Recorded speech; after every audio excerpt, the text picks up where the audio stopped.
Hey Nikos, I'm just sending out the announcement right now. I'll be in VC chat in about a moment.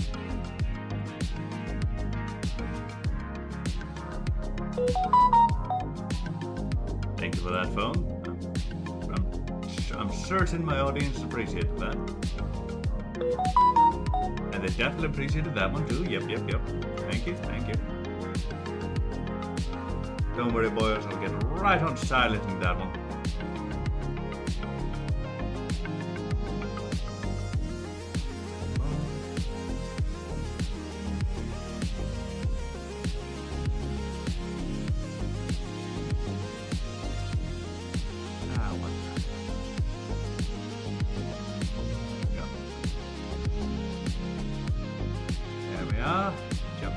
Chat. You good?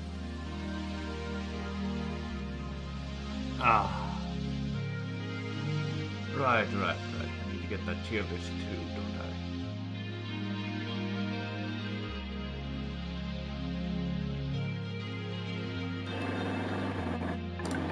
Hello. Heyo, how you doing, me boy? I am very fine. Waiting for the stream to begin, taking out something that I have here, and I will have full attention here. Yep, How about you? I'm doing just fine. That's very good to hear, my man. Perfect. Tell me, where did you stop in Dolamroth yesterday? Yeah, we stopped in Dolamroth. Fine. And what category you had it? Hold on. I need to find that tier list or something. Yeah, of course, we're waiting. Yeah. Interesting. I'm gonna have to re-add that. Thankfully I thought I had and screenshotted where I ended up.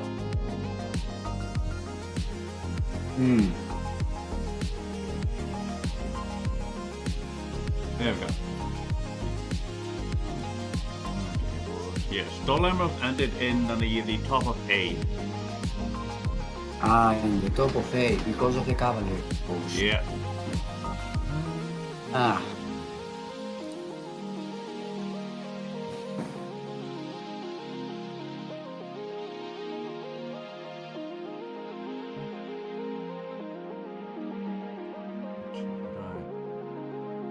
There we go. Okay, I'm back into it. Beautiful. That's how you rejoin a tier list. Okay. Yes.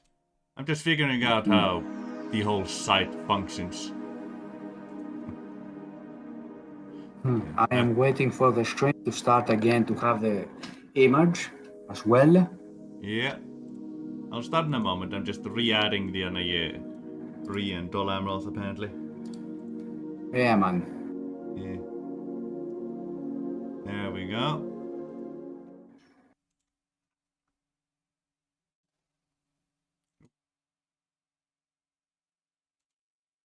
There we go. Get that one going there.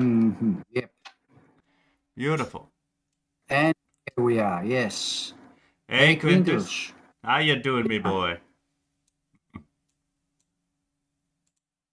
Yeah, let me refresh my Twitch site. There we go. Not that much playing there. Good. Now, I'm gonna be giving it a couple minutes here, waiting for some other people to join in. There are a few people that want it. We want them to as well.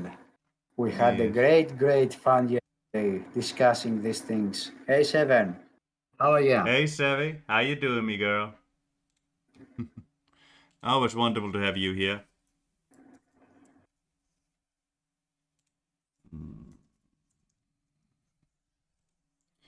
Yes, let me just add those two. See if they're going to be coming in here soon or not. That's good to hear. That reminds me. Let me get that K-pop music I found. Surprisingly, I don't think it's gonna get my stuff copyrighted somehow. Yeah. That's quite good. Oh, yeah, it copyrights really are not very good. Yeah, they're bloody annoying. Hey, indeed. Hold on. Let me just...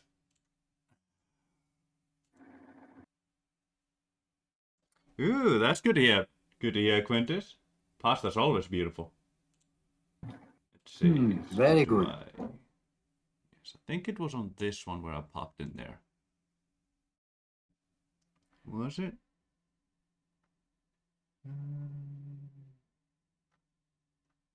Or was it my other account where I was listening to that K-pop thing? Nope, that was this one. Ah, damn it, the playlist isn't here. Ah, that's annoying. That's bloody annoying. Right, here. Hold on. If I click on one of these, will it take me back to the playlist? No, it will not. Right. What did I search to get that one? Maybe. We'll see, Savvy.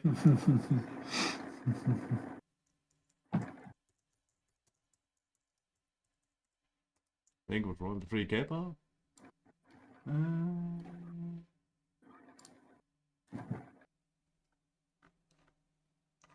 Hold on, there was a specific playlist there.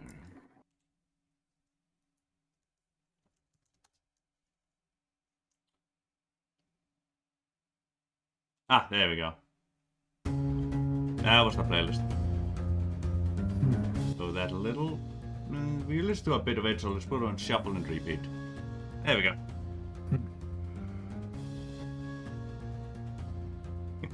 Right here. That's a bit interesting one, Savvy. Definitely should be. Now, I'm gonna go... Sure. Yeah, I'm gonna go take a piss real quick, and then we'll get this going. Yeah, man.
Hello, I'm here.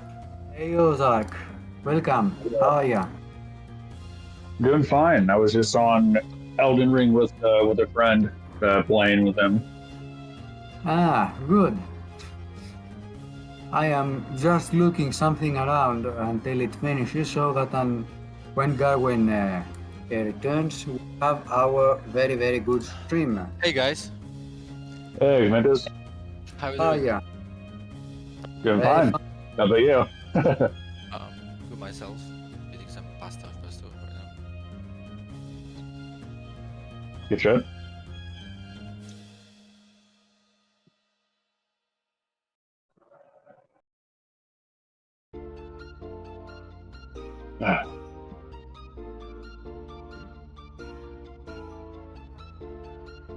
Nice to hear you here, Ozark and Quintus.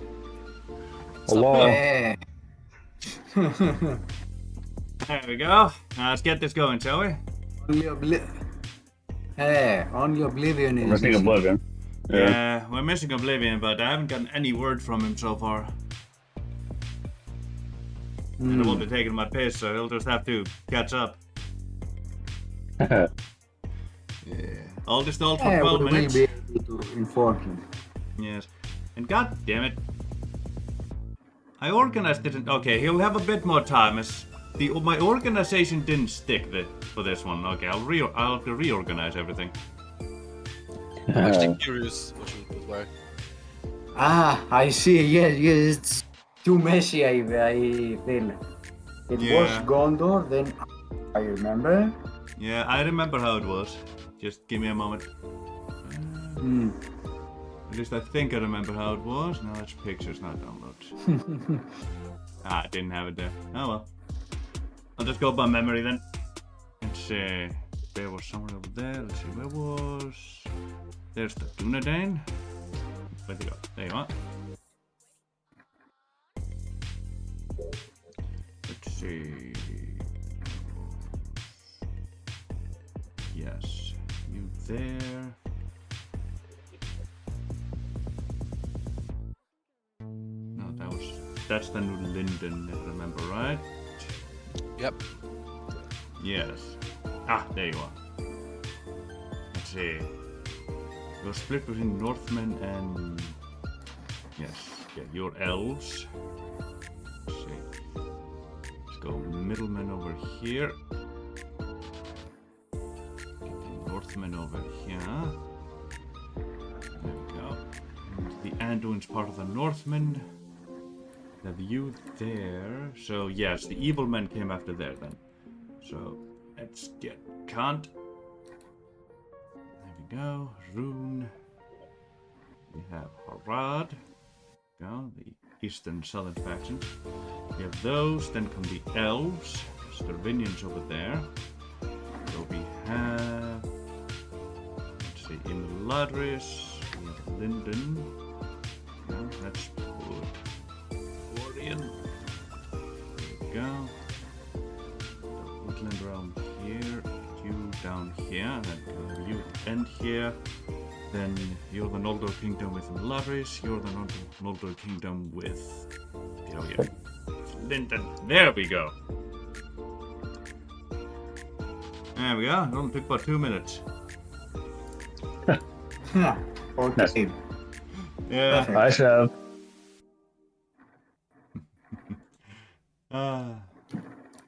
Ozark saw you, Savvy. Aren't you happy?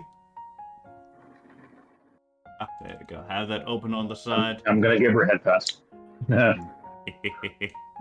Glorious. Put this to the side here. Alright, everybody. We have Gondor next. What do we feel? Yes, Gondor. I remember Arahir saying that base faction of everything, because everything was compared to Gondor. So Gondor Yes. has one of the most balanced rosters ever. So everything actually compares with the Gondorian roster. Alright, so Gondor is B. Yeah. In the middle.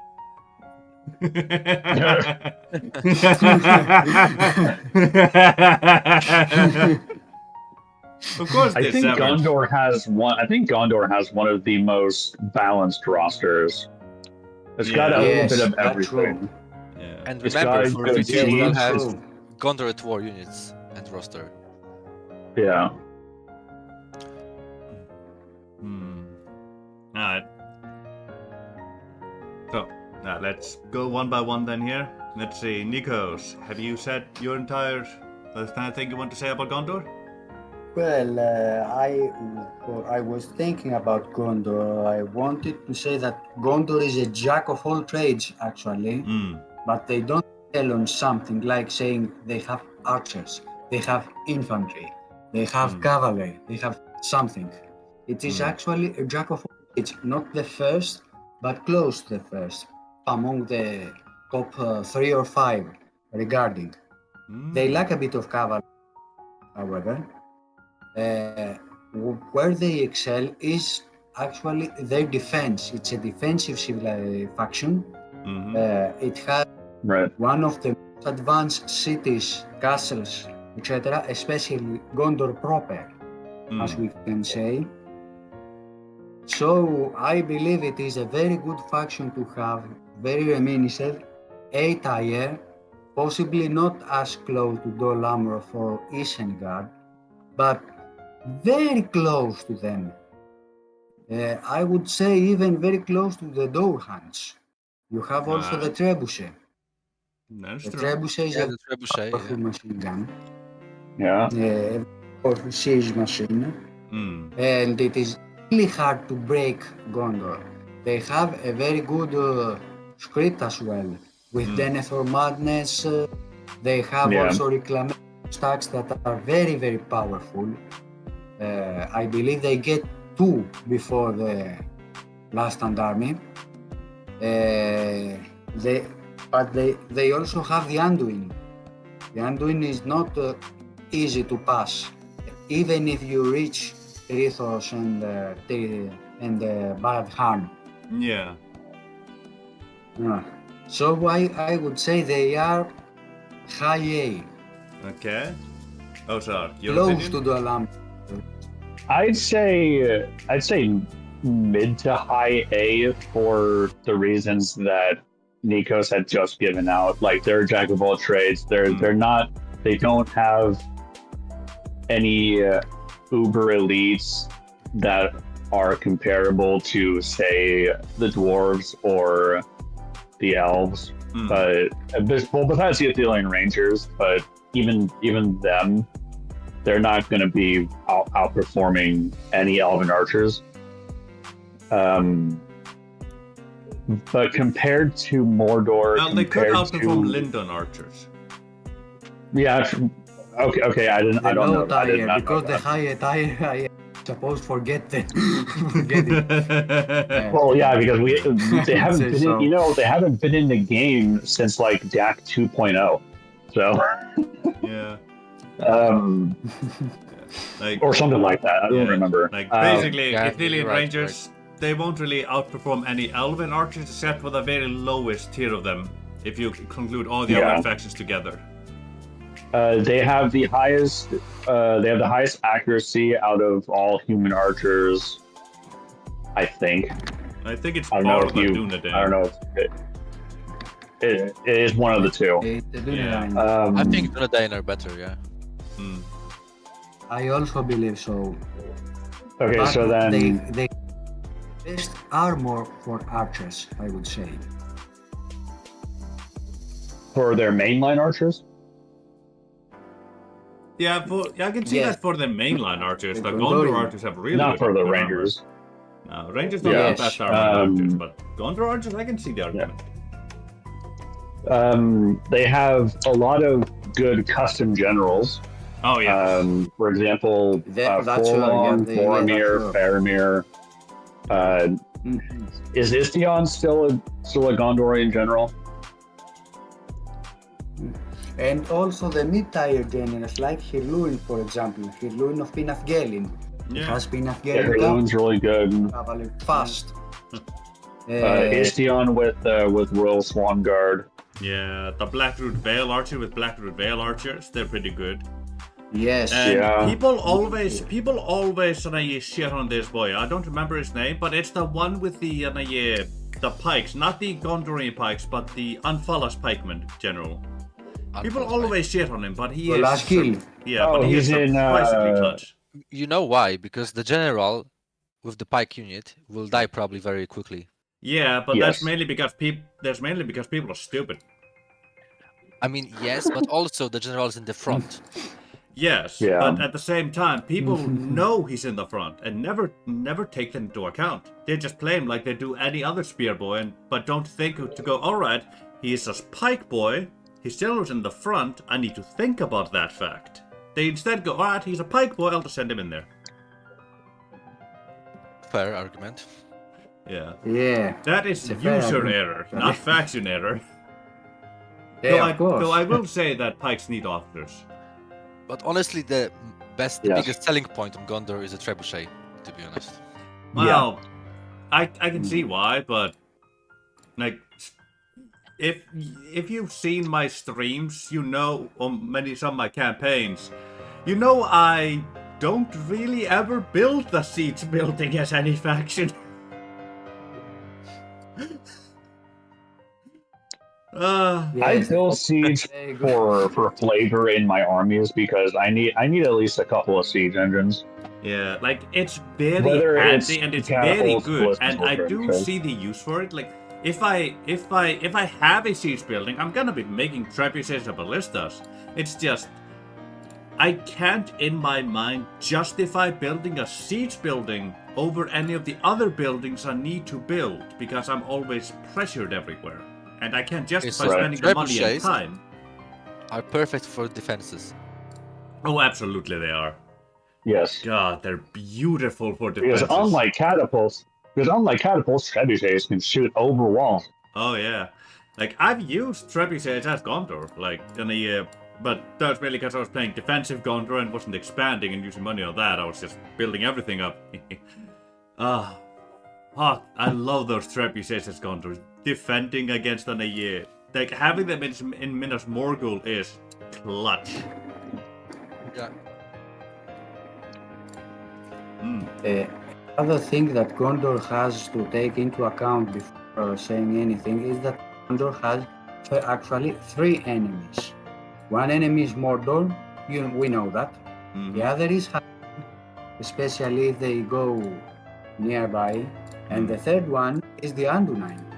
And the Anduin, classic infantry faction, they have very, very powerful armies, especially with the EUR, which the EUR mod has given them a Roman flavor, which is excellent. Oh yes. Very powerful armies. And the starting armies. But So even we 4 count enemies. armies. They have even more enemies. Because than Isengard Nikos. is also Yeah. rushing down. And Khan. Isengard can also, I Yeah. process to add Yeah. them. These are the 3 starting. Well, enemies. Actually, I believe you hit Khan before you hit the Aradnheim and even Isengard usually. Yes. My campaign is Isengard is pushing very early in my Yeah. western borders. Yeah. And on the other hand, we have the quality of its buildings, cities, and etc. Much higher than anything else in the campaign, I believe. They start in a higher.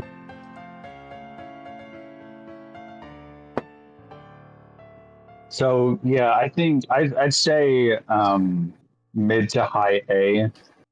I'd say they're better than Dalamroth.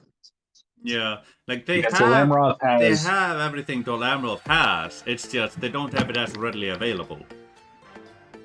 yeah, but they also just Exactly, have yes. more than Dalamroth as Yeah. well.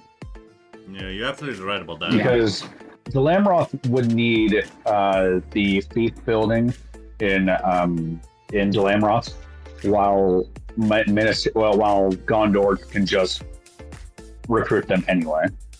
Guys, Dalamorph is just a fiefdom of Gondor, so Yeah. Yes. Yeah.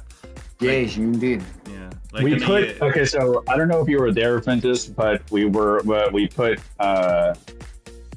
Bree and Dalamroth in there just for fun, just for shits and giggles. And Dolan. I can see Bree there. Yeah. You can see it. We concluded 3 was low C or high D. I ended up putting it a D because something has to be on D. It's a tier list. It goes on a scale. Honestly, Bree has the worst units, stats-wise, in the game, to be honest. Like, Yeah. it's even better to play We only Moria. put it on D only because people would choose the Dunedain choice over the mercenary choice. Yeah. They would pick the trap there. The Dunedain choice is so much worse than the mercantile choice. If you choose the mercantile choice, it's a C. But if you choose the Dunedain, it's a D. And it's such a trap. And almost everybody will pick the Dunedain, so I had to go with C, not D. Oh, is that Yeah, Logan? indeed. It's the all the way. Hey, Oblivion. Welcome. Hello. Hey, there you are, me boy. How you doing, Polski Pan Oblivion? And How's you our can favorite Polish faction person? discussing. I'm not Polish. Yes, but you I are. take the You can't role. deny it. We all know you are. Alright, keep did on. the stream already started? Yeah, you're only Yes. 27 minutes late. We're still talking about Gondor. So you know how it is. Ah, Gondor. Well, I only played briefly about Gondor, but even then, Yeah. it was alright. Yeah. Alright, so, Nikos, you've given your thought. Oh, Sark, have you finished your thoughts? Yes. Me personally, yes. Only additions here and there, just a little comment to the others, nothing more. Alright, yo. Alright, Oblivion, do you have any thoughts on Gondor?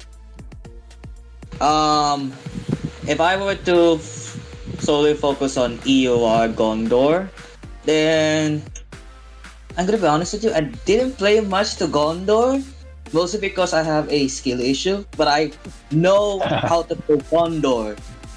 I see a lot of playthrough, even you, Garvin, from other, like from AGO with Sus mod. I know how Gondor play, and even defensive one. With solid focuses on the EUR aspects, like for example with brand new units, remove Dol Amva, but merge with them. I say it's a bit hard. They are really hard to play, and you need a post. It's not for the casual player, so to speak. You need a pro player or skill enough to play as Gondor. So I will put it as high above Gondor, high above Dol Amvap, 8 tier, Mm-hmm. 8 tier higher. Solely focuses that you have 4 enemies total, Well, 5 and that's actually. already five enemies total, and that is already hard enough. But if you're a skill challenge player, you can do it. Yeah. I will not put it as a S tier, but I will put it as a above A tier, above Dol Amvaf.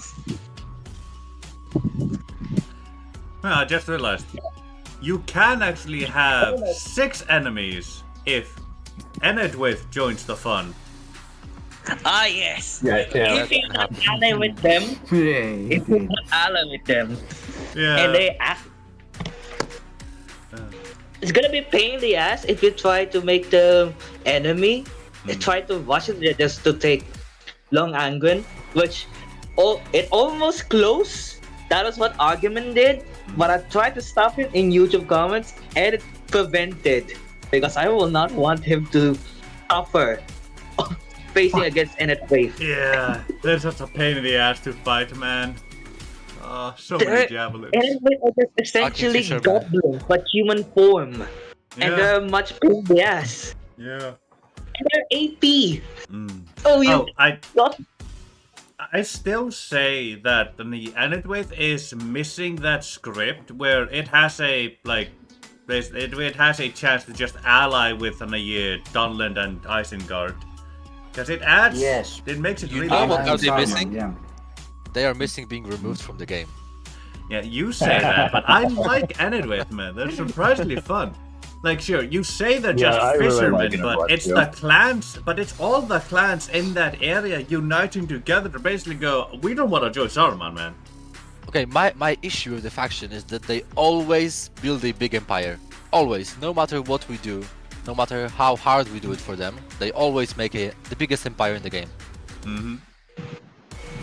Yeah. And they are fucking That's Ened true. wife. Yeah. But for now, we are focusing on the Gondor, not Enet Wave. Yeah, For now. we'll get to Enedwith in a no. moment. We'll get to Enedwith a Yes. bit later. Probably in like 6 hours. Jesus. Special guest Quintus here. Yeah. So, Quintus, do you have any opinions about Gondor? I would put them above Dolamrov, but at the same time, if you ask about my opinion, I hate playing big factions to start. I like to start small, so I don't really like playing Gondor for that reason.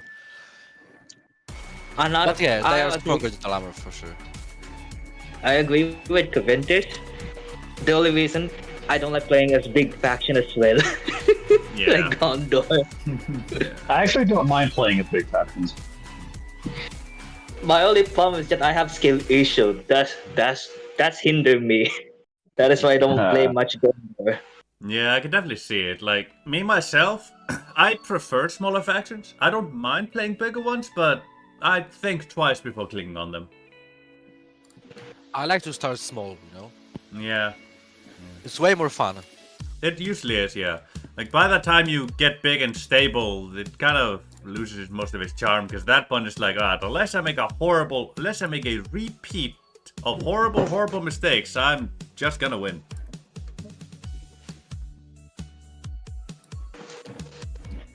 Rightio, so, we're in agreement then. High A. Above to alignment at the very least. Yes. Yeah. Rightio. What about the Northern Dunedain? I No. compared Yeah. to compared to Gondor to Northern Dunedain, I actually play quite a lot actually, and it was challenging, but it was much fun than Gondor. If I had to be much more honest. Yeah, I like the challenge for the Dunedain. They're really fun to play as. And considering that EUR alone can just make you a choice of start honor at the beginning at turn 2, and you get you absorb Bree immediately. Not immediate, like 3 to 4 turns. If correct me on this one. Yeah, I can see it. Like, the Northern Dunedain, for me, are a really fun faction to play. Because you have to be careful about how you use your units and where you prioritize your attacks, where you wish to expand. Like, I never played with Arno Reunited at the beginning. Like, I haven't gotten a chance to play Northern in like EUR with that option available to me. Not so far. But from what I remember of it, it's been one of my more favorite factions to play. Because like you have a very, very important choice. Do you expand into Fornost and a Numinas? Do you expand there and then leave valuable troops there to defend them from Angmar? Do you go down to Tharbad to secure that from Dunland? Or do you focus everything on wiping out the goblins to your east, immediately get them out of the way? Or do you try and do all of that at once? Because you only have so many troops. You have to think very carefully where you use them and where you go. Because you don't have the economy or the troop availability to really do everything unless you're very, very careful with how you use them. Yeah. And I had to add, if I had to add when it comes to playing as a Northern Dunedain, always ally with it. The people are quite misunderstood or did not do much, but frustrates me when it comes to every playthrough that everyone plays. They forget or not ally with Innate Wave early because they're gonna be one of the pain in the ass you could ever be. Like for real. Oh yeah. Even in base DAC alone, they'll already be much OP and still refuse to acknowledge that as a fact. And even then, they are quite annoying. And despite being you outclass them, you always have to remember the AI will always spam units against you. Oh yeah, they will. That is very important indeed. Always ally Enedwith and try to take Suduri before they do. Block them. Close them in. Here's the thing. Suduri will always get it before you. But if you have a small chance of taking Suduri before the end wave, you can actually send your diplomat and give Suduri for them in exchange of alliance. And that's it. Yeah, but the most important thing is to keep Enedwaith out of Cardolan. That is a very important region for you as the Dunedain, because you can't recruit your actually mainline unit outside of Arnor, your homeland. Cardolan is Yeah, very that is important true. because it's one of the very few regions you can get those troops. And if you ally Enedwaith, it's the only region in your entire empire you can guarantee to be safe. So you can build it to be your economic power in your kingdom.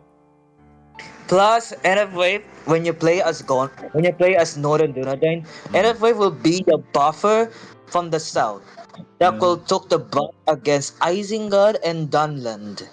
Oh yeah. Unless you give NF to Tarba, that's a different story. They will not Yeah. hold it. I guarantee you that they will not hold NF. They will not hold No. Tarba as NF AI.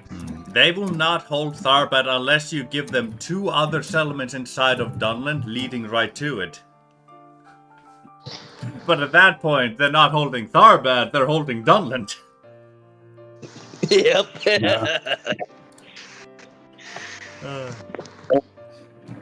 What's the others' opinion when it comes to Northern Dunedain? For me, there is one big minus for them. The Yeah. RPG Aragorn script. I just don't like it. It's just a walking simulator, you know? Yeah, That's it. that is Yeah, very true. Well, in my Like, you just lose Aragorn for 20 Well, turns to walk around him through the map, so... I think it's True. pointless, Yeah. kinda, you know? Yeah, that's true. Aragorn could do something much more useful, or give someone to do Aragorn job while Aragorn is working. Yeah, that's why we are And- reworking the script for V2 right now. Alexios is doing it. Yeah, I'm actually very glad Yeah. for that, because like Yeah. I've always pushed that script back so long, because Aragorn is, I need him and his bodyguard to help me wipe out the goblins in my east. Until that is done, I can't afford to make him go away. And also, imagine if goblins catch him somewhere, walking Yeah. alone, and just kill him. Yeah. He's done. Uh, Yeah, that's the downside when it comes to use the RPG, RPG style when it comes to Northern Dunedain script. But Yeah. even then, you don't always have to make Aragorn go alone. You always have to make him a company other than his bodyguard, like couple of wardens or rangers or 2 of his Dunedain scouts, and that's it. yeah, and like, But you really have to but like but by you really the had to make it careful Yeah. how to. But you really made him to survive, and yes, it's not very feasible because of what you said earlier. yeah, like And I- if you do that, that's either half your entire mobile army Exactly. or the You entirety can't of spare it. it. You can't spare it. Yeah. Like you're Yeah. basically Like, sending he your has to go alone. entire mobile army out to walk with Aragorn to do the script, and you're like, well, okay. Yeah. Yeah, What I but- wanted to say is that there is something I don't like in the script of the Northern Dunedain. You have to choose Arnor or Reunited Kingdom. I am against this. Why? For me, reforming Arnor should be essential to request the Reunited Kingdom, so that you have Yeah. both part and the other, not choosing the one and the So other. Arnor And should of be, course- so reforming Arnor should be the first step in the process of reuniting the kingdom for you. Yes. Yes, Yes. exactly. This is, for me, this is, let's say, something that I see lacking in the Northern Dunedain. For me, it should be Arnor and then Reunited Kingdom. Without reforming It doesn't make Arnor, sense. not requested by I the can kingdom. totally see it. Like, it doesn't I- make sense. I actually that agree it is- with. I actually agree with Nikos, especially there is a you. I remember there's a gameplay, a playthrough of Northern Dunedain of both SAS and AGO, where you basically you start your typical ND campaign, but you capture your heartlands of like three settlements of Cardalan, 3 settlements of Arthedain, and 3 settlements of Rhûn. Are you basically reforge honor by building a specific building? Yeah, I agree with Nico's strat of focus on honor and before reunited kingdom. I'm not opposed of having a choice, but even then, I understand what Nico's point of view. Like, it But doesn't make also- sense that you have to choose between Arnor and the Reunited Kingdom when Arnor is part of the Reunited Kingdom, in lore at least. Like, it doesn't make sense that they would just abandon Arnor to its fate. Yes, but the point is, I think, that if you choose Arnor, it means that they are going to isolation, kinda. And they're not helping Gondor. So from that standpoint, I can understand why there's a division in the script, you know? Yeah.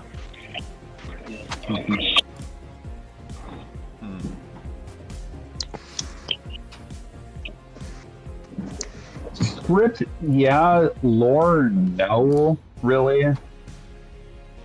Because Aragorn had rebuilt Arnor in that past, in the years that followed uniting as king at least, being king at least. Because he did a shit ton as king during his time. Yeah, like he remade Arnor after he became king of Gondor and then reunited the kingdom, basically. I mean, Yeah, and then Yes, he went that's down into fucking Harad and Umbar. you know, But Divide it and was Conquer hey, isn't the most lore stop it. accurate mod, you know.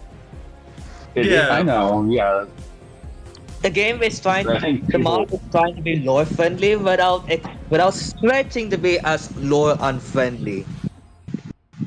Which is I understand. At the same time, I'm gonna be blunt. It's really being restrictive on not being fun.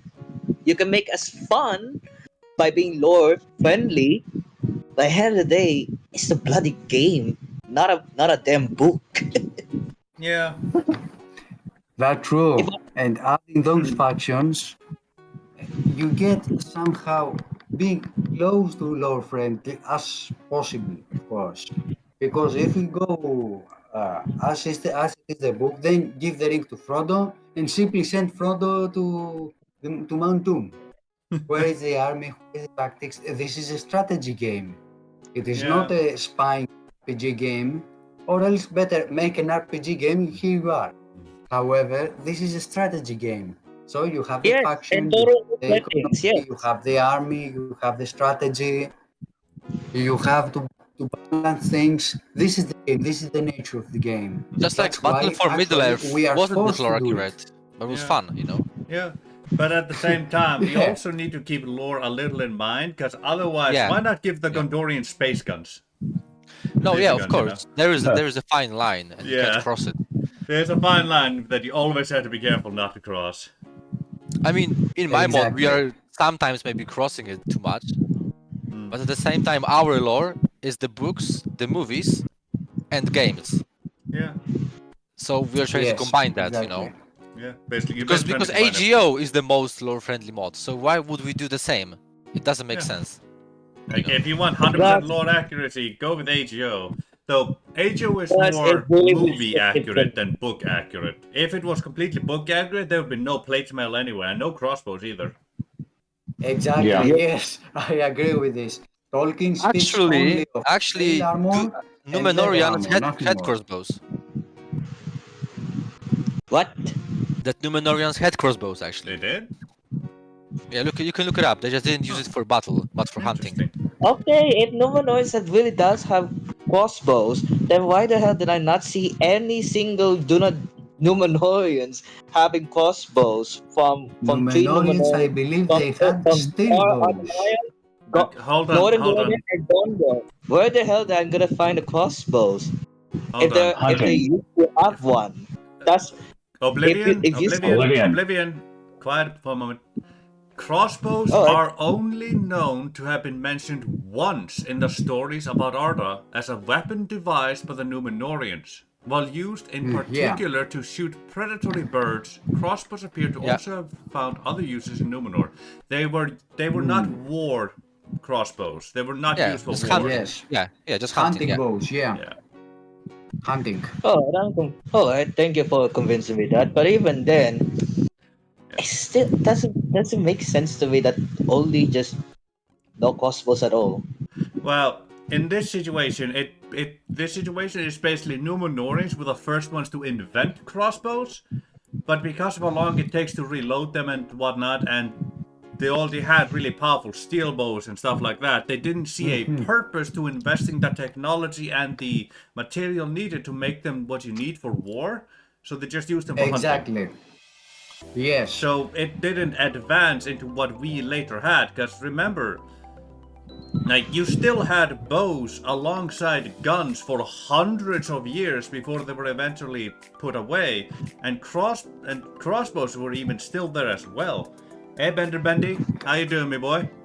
Crossbows were even still used as well that time period. Crossbows never replaced bows on the battlefield. They were used. The only reason they used crossbows alongside bows is because it didn't take as long to train people that used them. But that was after actually investing in making them viable for war. And piercing of armor also. Yes, that one can be argued a bit depending on the time period. But in early on, yes, for the piercing armor. But sufficiently powerful bows could also have done that. The problem with crossbows is the problem with crossbows is mainly the fact that you need like you get like 600 pounds of a draw weight to the bow, but because of how short to the crossbow, because of how short that stuff is and until it shoots, you get about equal pound to the power to about a longbow of like 600 to about 200 pound. It's very weird how it works out, but that's why things developed a whole lot. Yeah. Anyway, crossbow stuff is really complicated in real life. The main reason it was used so often is the same reason why the early guns were used so often. You didn't need to train people all that much. It's just point and shoot and then reload. You just didn't need to know that. You could blast them out there. Meanwhile, with a longbow boy, you had to start with the grandfathers to get proper men out of it. But yes, as I was saying, in a world like Middle-earth, where you had like semi-ish magic stuff and whatnot, and there wasn't really a drive to go with crossbows, and with the technology was remaining around like chainmail era stuff, there was never a drive to innovate with crossbows or invest in crossbows. It stayed as a hunting tool that Númenóreans invented, and they didn't go further. But I think that it really fits the dwarves. Oh, it absolutely does. Like, I'm gonna tell you 100% now. Dwarves with crossbows, 100% fits. They're small for bows, you know? No, not really. They're not. The dwarves are actually. The dwarves are actually more suited for bows than elves are to how strong they are. They can have a much higher poundage bow than the elves smaller can. bows, because the reach of their arms is smaller.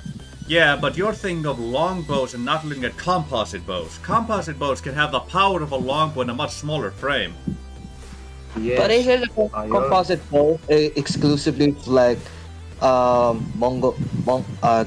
and the Mongols fought in Middle Earth? That'll be exclusively for the Eastern. No, the Eastern composite bows are not exclusive to those. Composite bows are not seen in England, for example, because it's a damp area. The dampness ruins the composite bow and the material there. That's why longbows are more inventive there. That's why they went with bigger bows instead of composites. In other areas in Europe where the climate is more suitable, they invented more composite bows. Yes, indeed. And I will add in this that recurve bows are also a thing in Western Europe, as well as the composite bows and the long bows. Yeah. So we The have Mongols, diversity here in bows. Yeah, the Mongols are just the most known for using composite bows because they ride cavalry. They can't have long bows on there, so they had to invest in the composite. True. It's just fame. It's not the only ones who had it. Yes. Alright, I'm gonna pause for a second and talk to the audience. And I'm sorry, everyone, that we just sidetracked for a bit instead of just Northern Dunedin of Yes. we're We're really sorry. We started talking about medieval shit. really sorry. And I'm partially at fault here. No, I'm at fault here, so therefore I'm very sorry to everyone. So let's try our best to focus on the topic. But I Yeah. appreciate what the Lord is saying. Alright, Northern Dunedin. Where Who's they anyone go? want to the tier for Northern Dunedin? Right about that, Also Bento. remember that Dunedain have Gandalf, Yeah. Yeah, and this is a that's big the plus. plus. Yeah. Gandalf begins as a cavalry general, which is really good. He dies, he becomes a better cavalry general, which is really good. Mistake people often do. Kill Gandalf off immediately to get better general. Now you need to pay even more money, and your army that you start with is Right. now 3 units instead of 8. You're fucking And the funny idiots. thing, and I really love for Northern Dunedin that one of the few that has a hierarchy family tree. You get the chance of having Gandalf as part of your family tree if you're lucky Which is enough funny. to the Yeah, hour. it's really funny to do. Let's refocus. Let's refocus, everybody. Ozark, opinion about Northern Dunedain. Alright. I believe that the Northern Dunedain have one of the most what's it called? The most unique factions in that they can recruit the other human nations units Mm, when at least when they're Arnor. mm. I don't know how strong they are in EUR, for example, because I can't play it right now. Yeah. But from what I remember, they were a lot like Gondor in the fact that they were very balanced. They have really good archers Mm. in the Dunedain. They have a lot of they have a quality unit in the Cardinal Sentinels, if I remember correctly, if they're still in there. I think they're still in there. I Yeah. don't Yeah. remember. Yes. They have that hybrid unit. I said quality. I'm not playing Dark Souls. This isn't Dark Souls.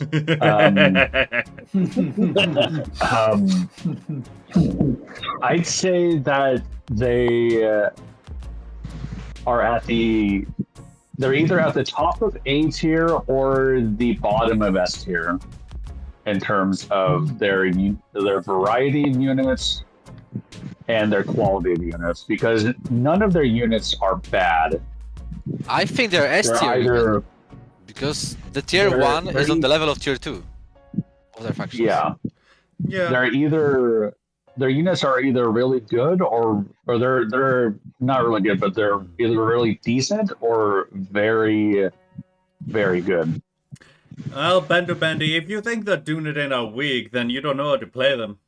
But that is completely understandable. They're a pretty tough faction to play. One of the hardest factions, to be honest. Yeah, Yes. they are one of the hardest. Like, The I hardest don't faction blame if you- anyone for not knowing how to play them. Like, mostly players dwarves, But- completely yeah, understandable. absolutely. It's a completely different Yeah. play style, man. So, That explains a lot of why I think the Dunedain are weak. If you're trying to play them like you play the dwarves, no wonder you think they're weak, man. Especially if you're relying on the Dunedain wardens. Yeah. God, those never fail to disappoint me. Alright, what's Princess in everyone? Oblivion. yeah. What do you Oblivion, think what's your about opinion? Arnor before? Have everyone what? finished? Have everyone finished the opinions of Northern Dunedin before mine? Okay, and Nikos, do you have opinions about Northern Dunedain? Well, first of all, the Northern Dunedain usually call Arnor in order to distinguish them from Gondor. If they play as Arnor, Hmm? I believe they lose half of their magic, let's say that. Because you are focused on Eriador, you have only Angmar actually, possibly Gundabad, the Goblins of Misty Mountains, and possibly the Red Loin. So you have 2 steady enemies and 2 possible enemies to fight. That depends, of course, if Gundabad expands towards Mount Gram, where you reach their sector, or anything else. 2 possible, maybe more. It is a very challenging campaign. However, you are very limited only into Eriador. You don't expand further, and I think that you cannot exploit the full of the script of the ring with Aragorn, Gandalf, etc.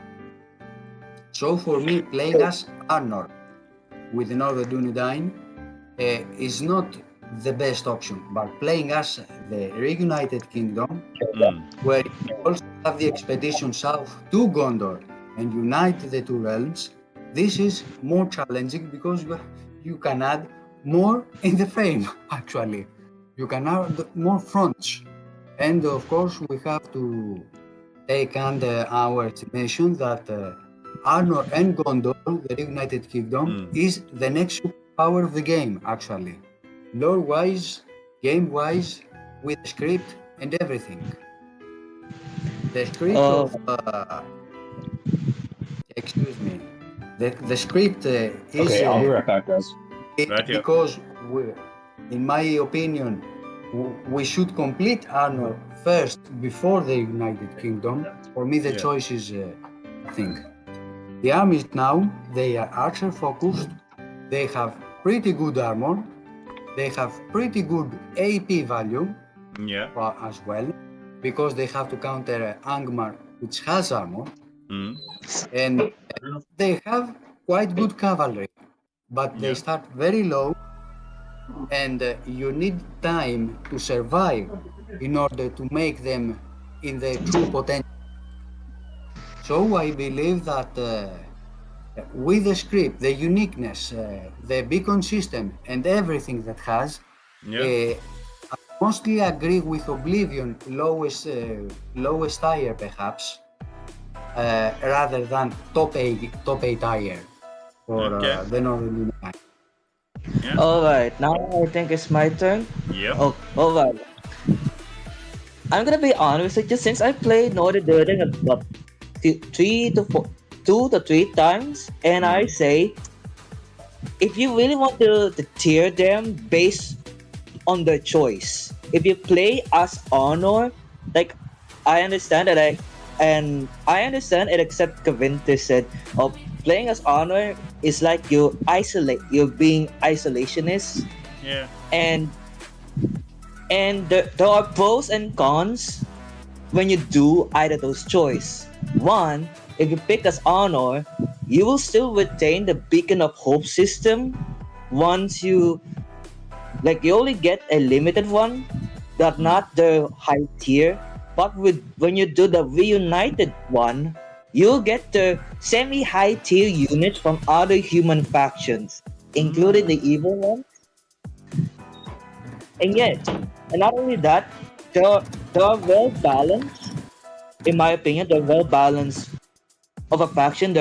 They outclass you. They outclass the goblins, Dunland, and Wave in terms of tier or balanced army wise. They're on par with Angmar, sort of, but they're still on par with them. But even then, I put it as a low S tier. They are very fun. You will have 2 settlements. You start with 3 settlements, and that is reasonable start. Reasonable start when playing as Northern Dunedain. And you still get the choice of whether you still want to do the usual route of having a choice, or you take the choice regardless. Let's pick Arnor early. And you still have to wait 3 to 4 turns just to reform Arnor at the start. And I agree. There are cons as well when it comes to Northern Dunedain. They're very challenging, but fun. but very challenging. If you really try to jack of all trades approach by taking Dunman and goblins head on Mm-hmm. while trying to take Suduri as early as you can, you're inviting yourself a very hard time. For average Joe, you'll be struggling to play as the Northern Dunedain. Really, Yeah. you really need to be skilled. Not not very pro skill, but just skilled enough to know and the right tactics to play as the Northern Dunedain. That's why I put it as a Right. low S tier, not the very high S tier as Gundabad, but still as low S tier.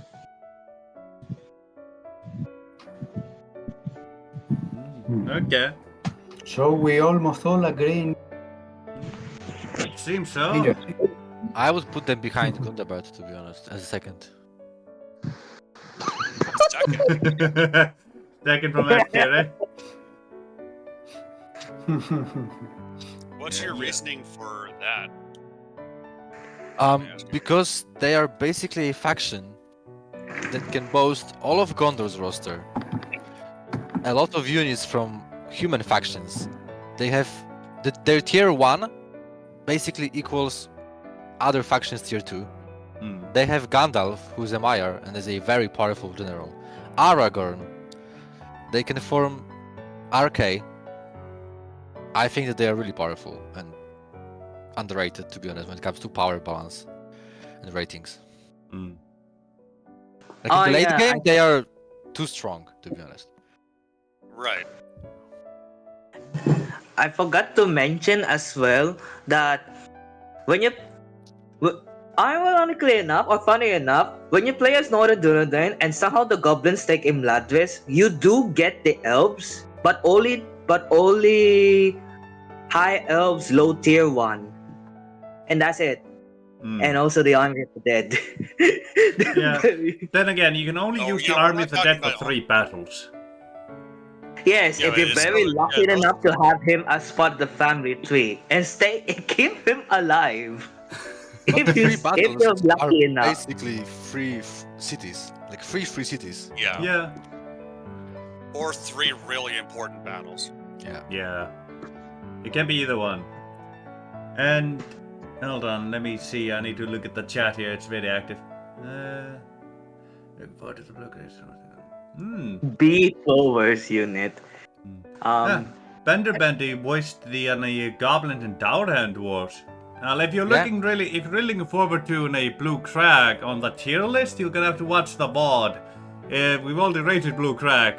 It was one of the first ones we rated. It's in a high A tier. But if you're looking for it in the mods, Based on the yeah, images I'm excited alone. for that one. Based on the images alone, yes. Yeah. Yeah, we haven't gotten to play them yet, so we just had to go with what we were been told by the devs and the images that were shared with us. Right, so, and everybody's leaning towards like low S tier. Well, one of us wants them to be higher S tier.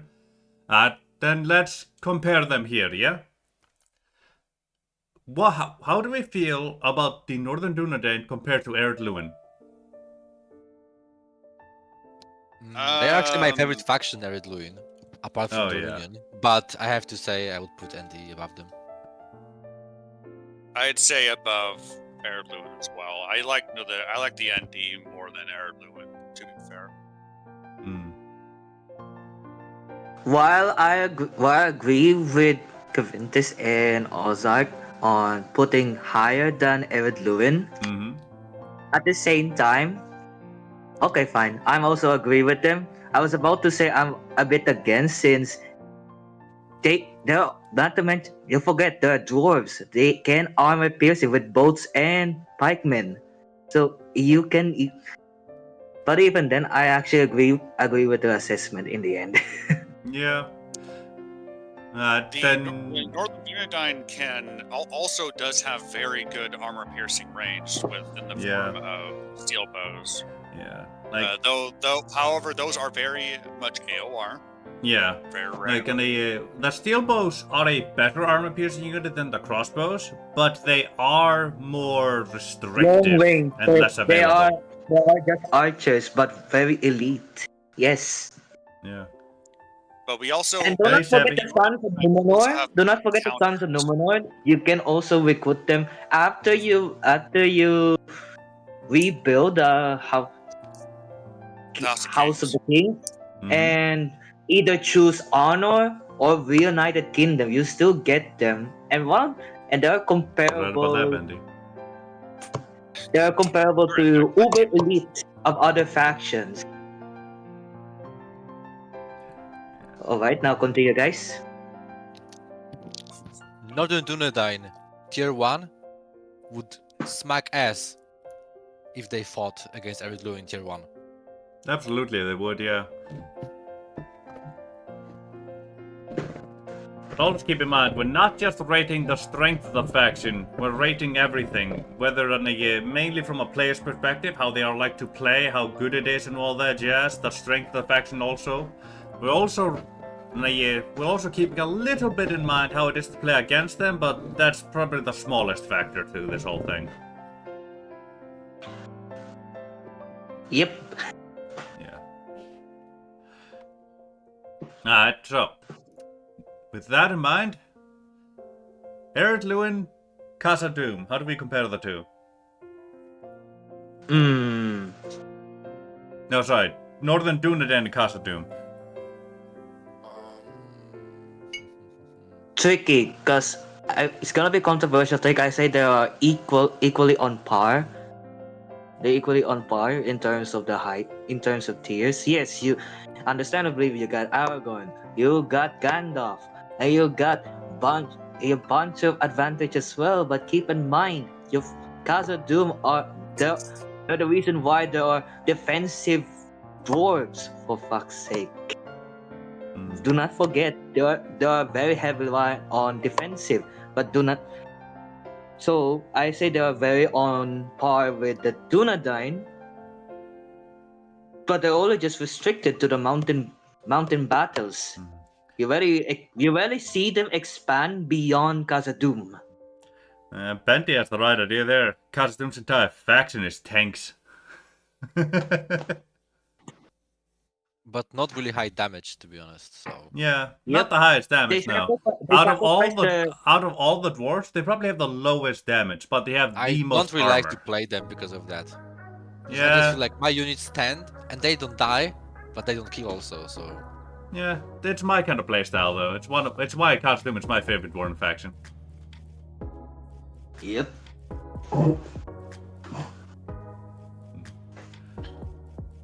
What's the other point? What's the others like Olpark and Nikos? Yeah, I'm about to ask that. So Ozark, Northern Dunedain and Casa Doom?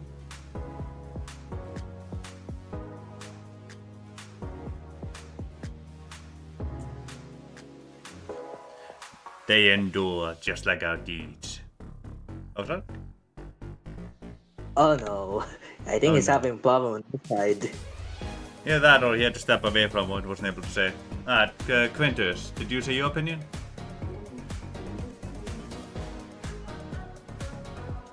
yeah, I think that honestly I would put ND above. Just for the sole reason of the whole roster, it's enormous. Yeah. And you also get Trebuchet as well as Gondor.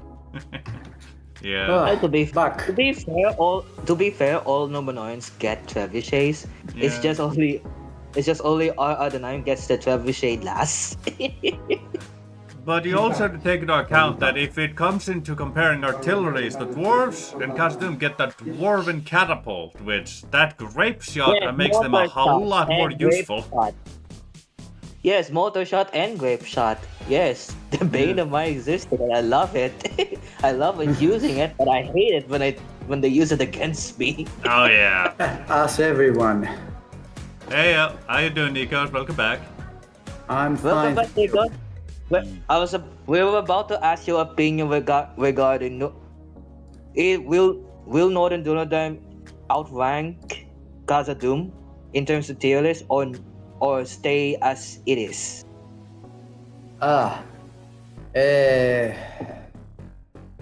Well, I suppose that it depends how each one wants to play them. Khazad-dûm is a purely defensive faction because they are tanks, exactly this. So, with a shield, with a strong armor, with a very heavy focus to infantry, you stand your ground, actually. This is actually the nature of the dwarves, nevertheless. So, if you are to play Khazad-dûm, you play defensively. With Northern Dunedain, you have more game styles to think of.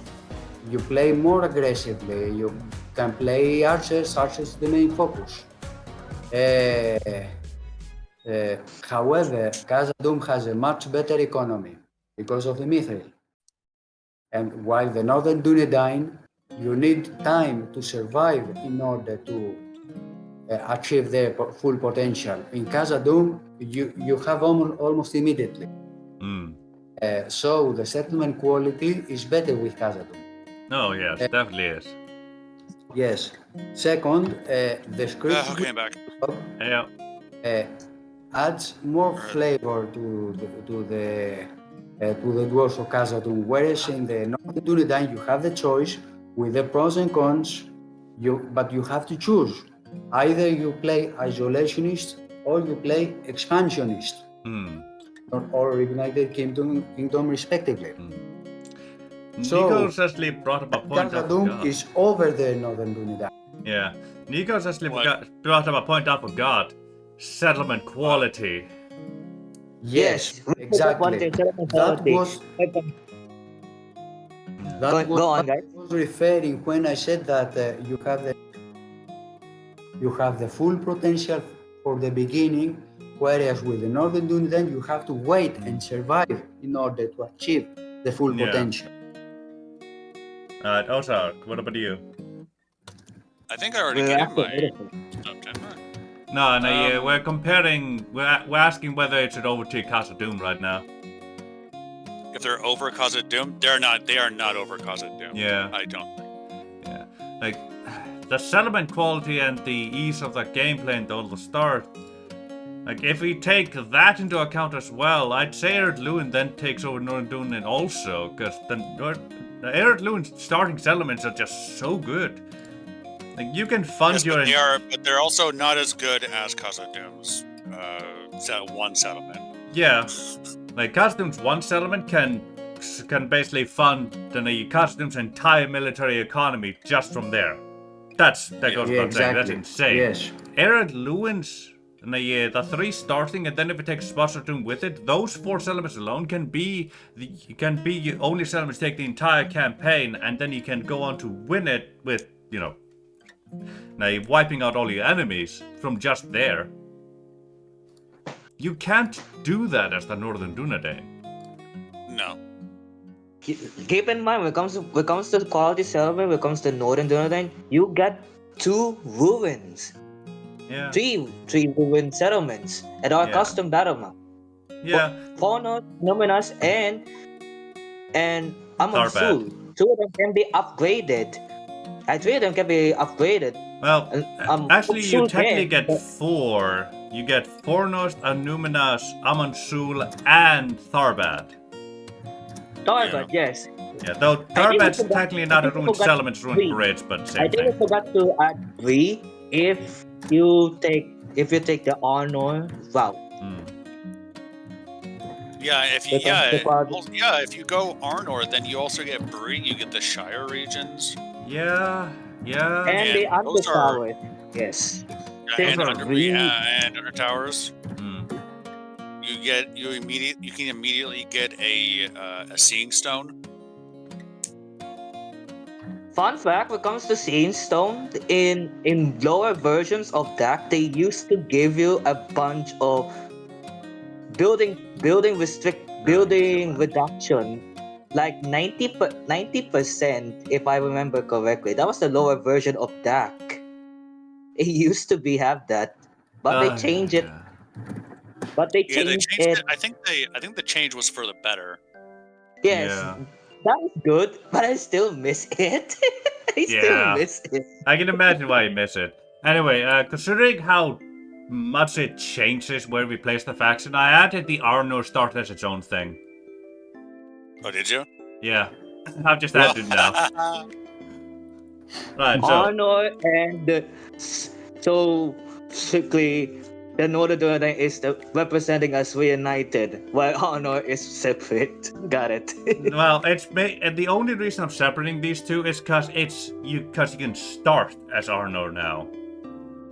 Yeah. Yeah, alright. that makes a huge difference. Right.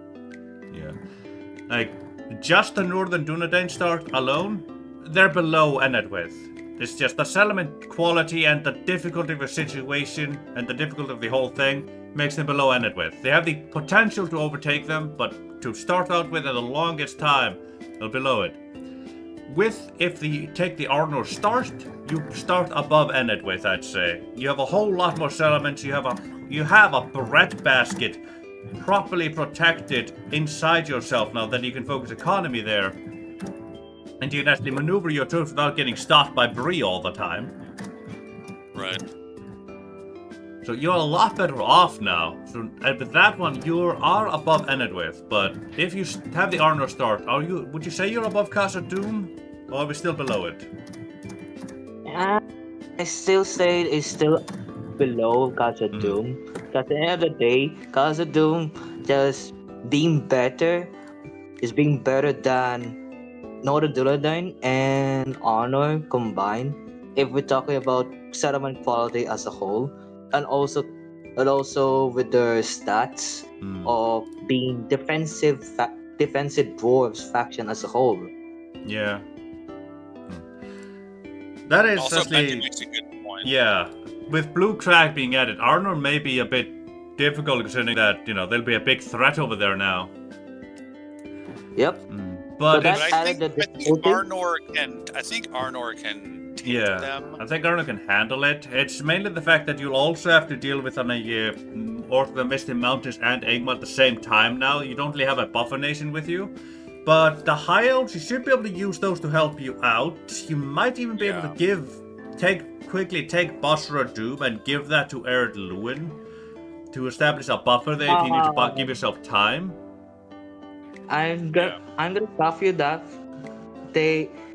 If I'm allowed to say this, but because of Blue Crag, Basra Doom has been changed, so therefore they became as Blue Crag's capital. So that's changed it. No, I thought they added the Blue Crag thing as a there is a new region. settlement called Rafterash, and it's from Lotron Line. Yeah. And that's their capital. Yeah, that's what I saw. Ultra Doom is Rebel. Like from what I could see from the images, you've changed the entire region there. So you basically added 2 to 5 settlements. I think about 3 settlements you added in that general area. Yeah, 3 new settlements. Yeah, you've added 3 new settlements in that general area. So you can take you can take Basra Doom, give it to Ered Lewin, because it is, Ered Lewin South, the region. Lore accurate and, you're being friendly. Saints for an alliance and all that jazz. Darwin, I sent you the symbols of Arnor and RK if you want to put them in. Oh, thank you. There we go.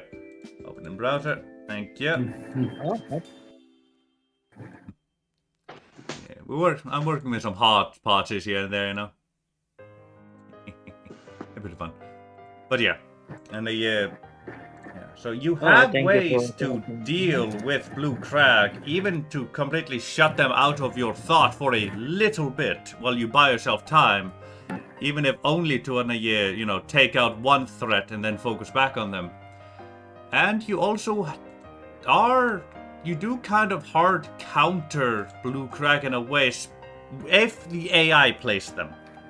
If the AI plays Blue Crag, you hard counter them. If they play it by a player, you're fucked. Yeah, that is true. Yeah. Let's see, the blue with a crown, that was Arnor, right? Yes. Yep. Yeah. How do I get rid of this one? Nah, I'll just keep it there. So yeah, let's say, yes. Like, you have all the range you need. You are a ranged faction. Blue Crack's main weakness is range. It's also one of their bigger strengths, because they want to keep you at bay while they use their artillery. But if the AI is playing them, they won't have enough artillery and you can't shut it down relatively easily. And you can also have Rhûn deal with them while you deal with Misty Mountains to wipe that threat out. Then you only have Angmar and Blue Crack to deal with. At that point, I'd probably recommend dealing with Blue Crack and then focus on Angmar, but that's just how I play it. A version 2's release. Yes. Yeah. Alright, what's next?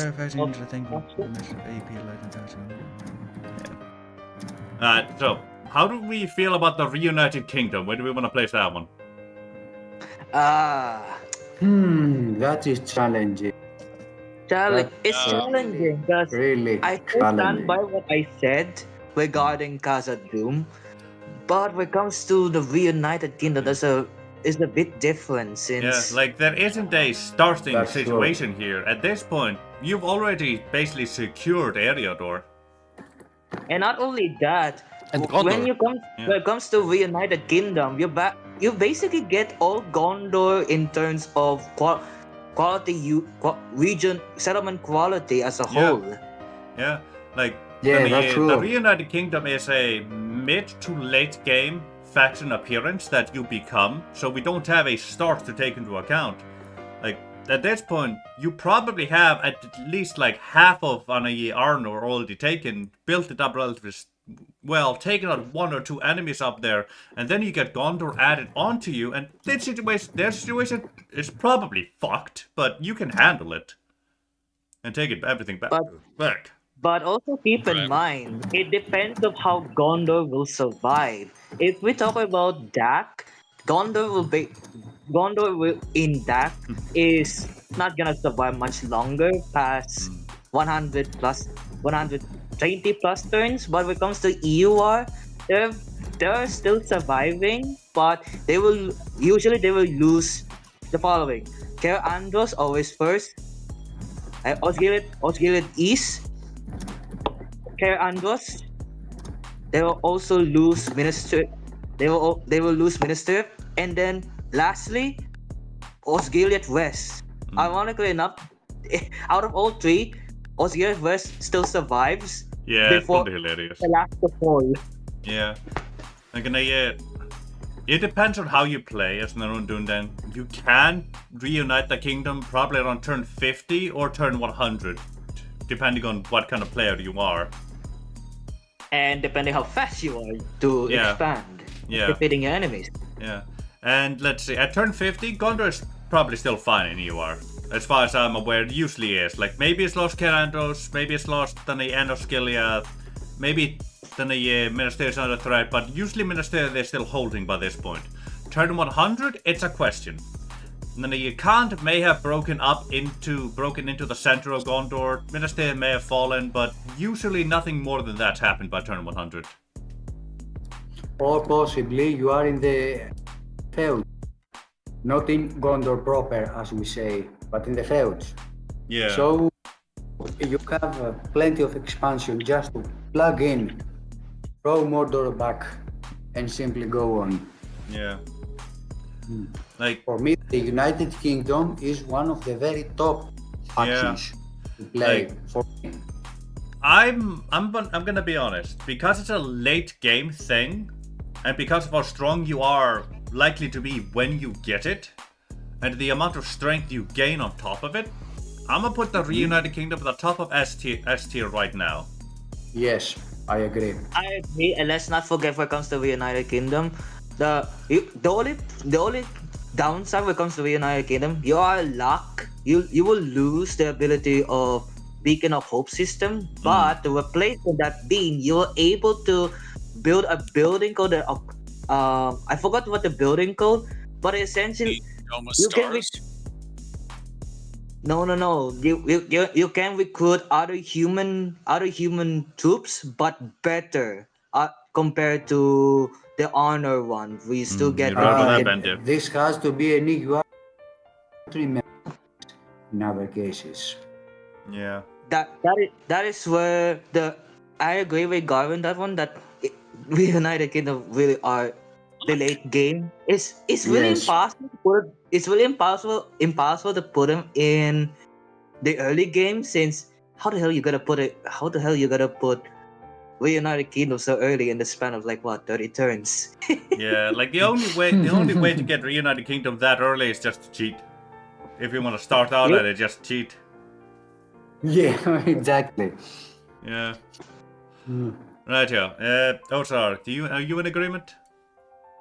I am in agreement with that.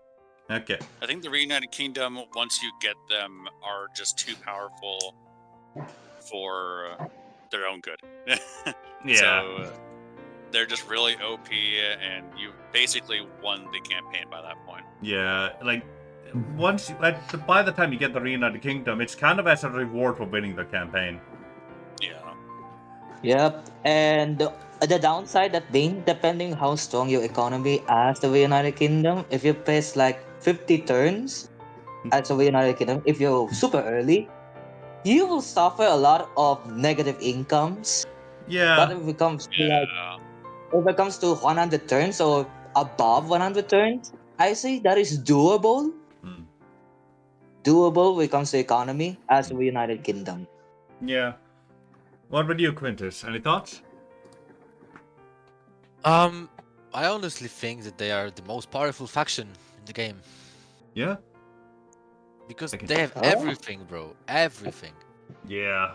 I And can they're definitely late see it. game factions, so it's not fair to compare to factions that start out with one province. Yeah. You know, that's like basically Gundabad kind of for evil factions, or Mordor. You know. Yeah, I can definitely see it. Hmm. Alright, let's move on to the hour Ironheim. We're an hour and a half in, we've gotten through my what? boys are denial, my The favorite. Ardenheim. But Oh, actually, my guys, I will boy. have to leave now because I have work tomorrow and university. Right, So, yeah. Okay. so take care Alright. and Okay, it's enjoy, all guys. fine, mate. Alright, Quintus, it was Bye-bye. fun going through See ya. 3 factions with you. It was fun as Yep. well for me. So yeah, see Yeah. you guys. See you later, Hopefully big See boy. ya. later. See ya. Later. Also, guys, can we just Alright. appreciate the fact that we've technically only gone through 2 factions, a alternate start to one of those, and a late game reward for one of those. So technically, we basically made four. Yeah. Four packs. We've done 4 Technically. factions in 1.5 hours. This is real good progress, boys. Alright. Alright. When it comes to our Ardenheim, that is where I'm most professional compared Yeah. to Dol. Yeah. Okay. Bye, Bendy. Well, then start. Yeah. since Alright. We'll most try, professional Bendy, start. but we're a bit rambly on this channel. Yeah. At this point, it's gonna be a podcast. Yeah, this basically is about podcast at this point. Like, if you have any chores or anything else you want to do, feel perfectly free to be doing that on the side or just listening. This is that kind of stream at this point, man. This is basically just a podcast with a fancy picture on it that occasionally moves. Alright. Now, who would want to speak first when it comes to our Ardenheim? Well, I would suggest the professional first. Yeah. We Ah. have. Okay, when it comes to our Ardenheim, they're the most fun, comparable to Northern Dunedain. The only reason why they're comparable is simple. Out of all the factions, our Ardenheim, they're the true Horde faction. You can go to your ship, you have choices. You can go to Umbar as your safest option, or you can attack Haradrim, take the capital, and wage war against Haradrim, or you can go as far to the east and take Khan settlement, if you're so lucky, before the choice script. Yeah. Or you can go as far as to Rhûn or Dorian or any human faction. You can travel there. Besides the Dunedain. Yes. Yeah. But I will say Cavendish is just late, but I will say this one from the future version. They upgraded on where you still get the choice of where to land as our Adonai from to the very north, to the south, to the east, and to the west. Like you can get the choice of where you spot, where you land, instead of just traveling many turns. Instead, you get the choice Uh, of where you so, could get the choice so of what you're where to telling land. me is that I no longer have to spend 30 turns traveling somewhere and then finally settle with about 60,000 gold in the bank. Maybe, but no. Actually, when you pick, for example, as I don't know, Hmm? you go and pick as Angmar, you will still start your starting money. Hmm. You landed as the Northern Waste, and you still travel. You still need to travel to go either take Angmar, Northern Dunedain, or Erod Lewin. Hmm. Like, but it still saves you. It still saves you a lot of turns. Yeah. That's the point of it. Yeah. Like But for now, with the auto quick start thing, from what I'm gathering, instead of taking like 30, 40 turns to get up to the north and end up with like 30, 40 gold in the bank, but be so far behind, you quick start over there, and then then if you go for Karn Doom, for example, you'll probably end up having it like by turn 10 then instead of turn 40. yes, essentially. I Right. will share this one. If you go as the runic route, that is the eastern part. But funny thing is, there is a debuff, a huge debuff actually. If you go to the east when you landed, Oh yeah? imagine there's a name called as Fear of Lorien debuff. That was not supposed to happen. But even then, it's still funny to me. But still, it saves you a lot of turn. But for now, we're on the current turns that I say they are very comparable to Northern Jordan in terms of replayability and fun.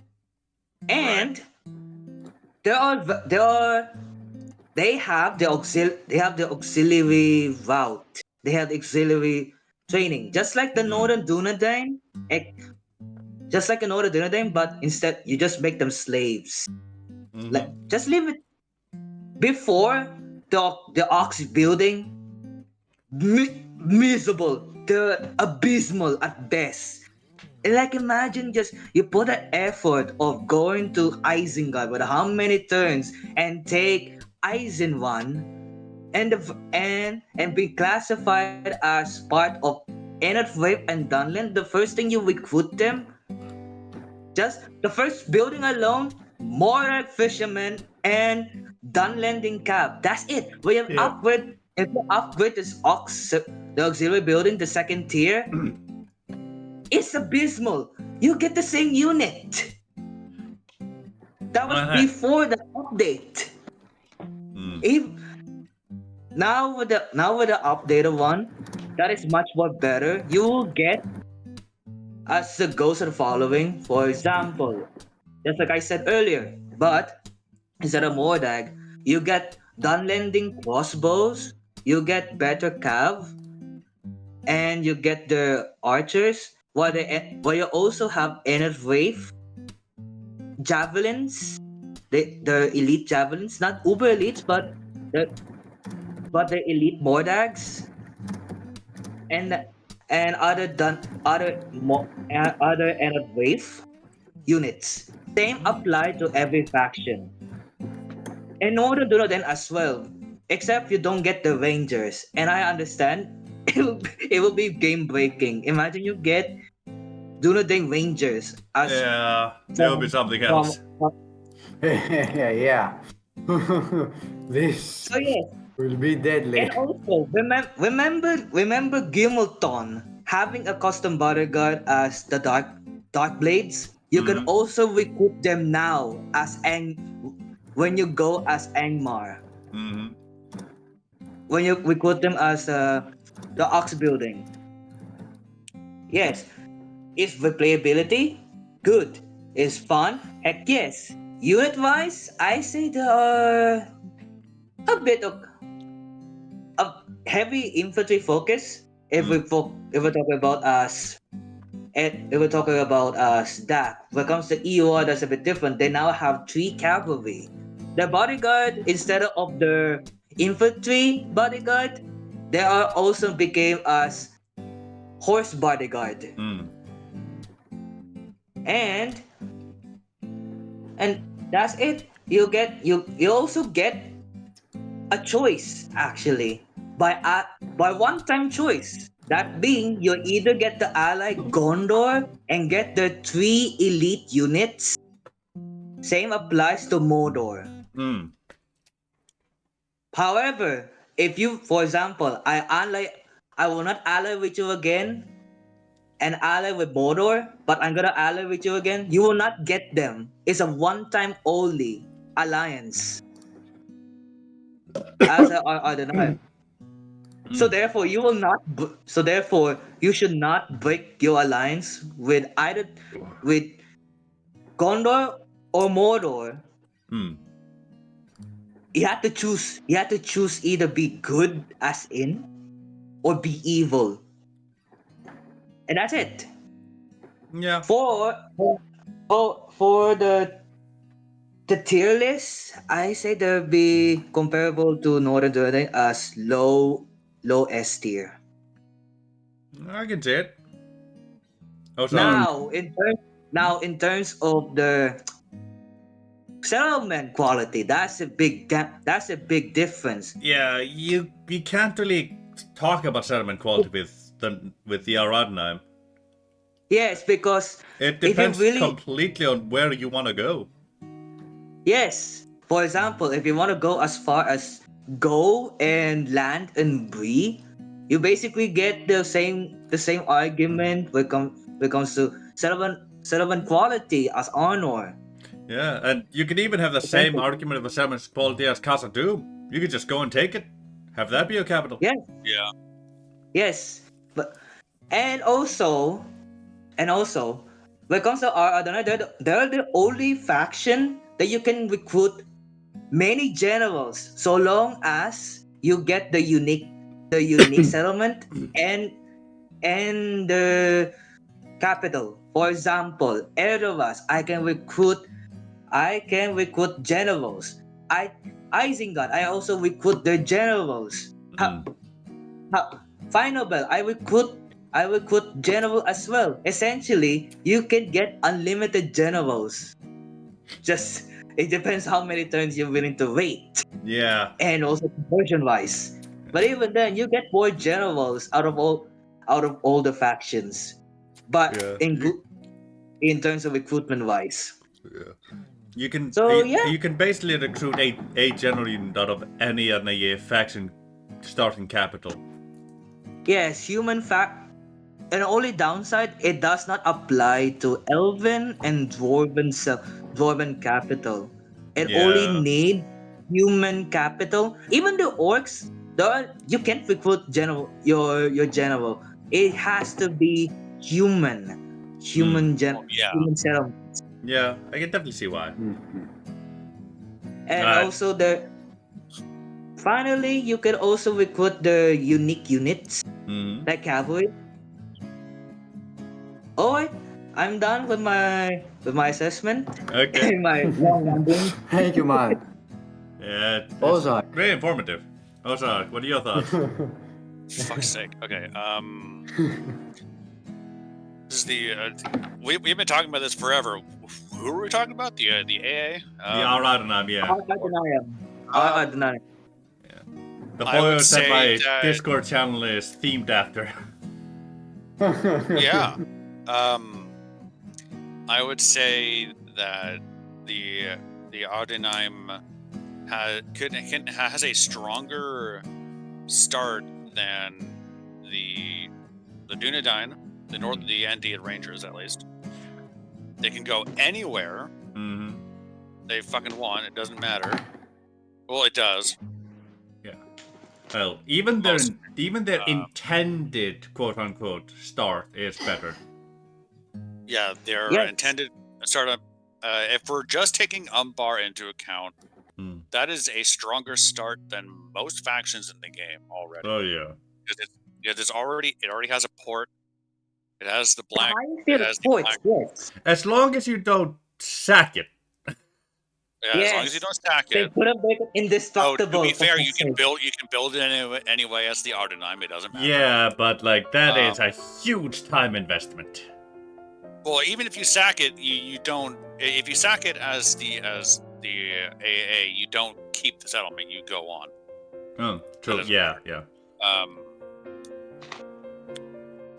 I think since they have around the same, if not the same, roster as the Northern Dunedain does for the Beacon of Hope system, I think they're in the same position as the Rangers, if not as the same position as Arnold. Yeah. If not better or worse Yeah. than them. Because Their normal roster is, I think, a bit better than the Rangers of the North. It has more armor. It has the range. It has armor piercing. It has the militia tier that you don't really care for. That you can just send out to die, the pirates, the corsairs. There we go. And then you have their Beacon of Hope system, the subjugation system, which is the same thing as Gundabad. Yeah. It's just humans, not orcs. So, and I think they do it better than the orcs too. Yeah. The orcs and the subjugation needs to be reworked a bit. Instead of being yes, right now it's if you need to hold these specific settlements and you only get these boys out of these specific settlements, it should be a building. Yeah. Yes. Yes. Yeah. But I think that they are mid to high S, provided that they're not better than Khazad-dûm. Yeah. I can definitely agree with that one. Nikos? And also, Yeah. all right, go on, Nikos. Well, well, thank you first of all. Very so that we know what it is. I like the script. I like the split start, because I think, okay, you spawn wherever you want to go, straight away. You don't spend so many turns in order to establish. I still Actually, remember. if we're talking about version 2, but for now, right now, what you said is about the version 2 above. But for now, we strictly focus on the latest version of our Ardenheim. For now, this is gonna get a lot of turns of traveling. Yes, but because this will be a feature. Actually. That's why I say it. It is a good point. Right now, as they are in Umbar, it is a very solid start. However, the second thing is that I remember ligizd playing a split start. If you remember his campaign, he started one in Londair and the other straight into Karasant. If someone has seen, this is extremely challenging. East Realm, West Realm, and reuniting all of them together. That was a game that I haven't seen by anyone. So the Ardenheim have this completely changing thought. This can be very challenging and of course very, very fun. As for but throwing all the other and judging the faction as it is a faction that has a lot of armor, first of all. Yeah. Infantry focus, they have very good archery, crossbows, longbows, everything that shoots. That loses. I don't remember in EUR that they removed crossbows of our Ardenheim since they no longer have Barutul Watch, and they revamped Ardenheim they have 3 cavalry, and they revamped it to have missile only. That's what I remember. Honestly, I want the AA steel bows back. I don't Me as remember they well. have two bows when I play as Yeah, they Ardenine. do. They Yeah, they used do. to, What yes. I The do remember Beruthios is that watch didn't. The Beruthios watch specifically was first a crossbow thing, then it was changed into an a steel bow equivalent for the AA, and now it's changed into removed basically, and become the Dark Blades, I guess. yes, essentially.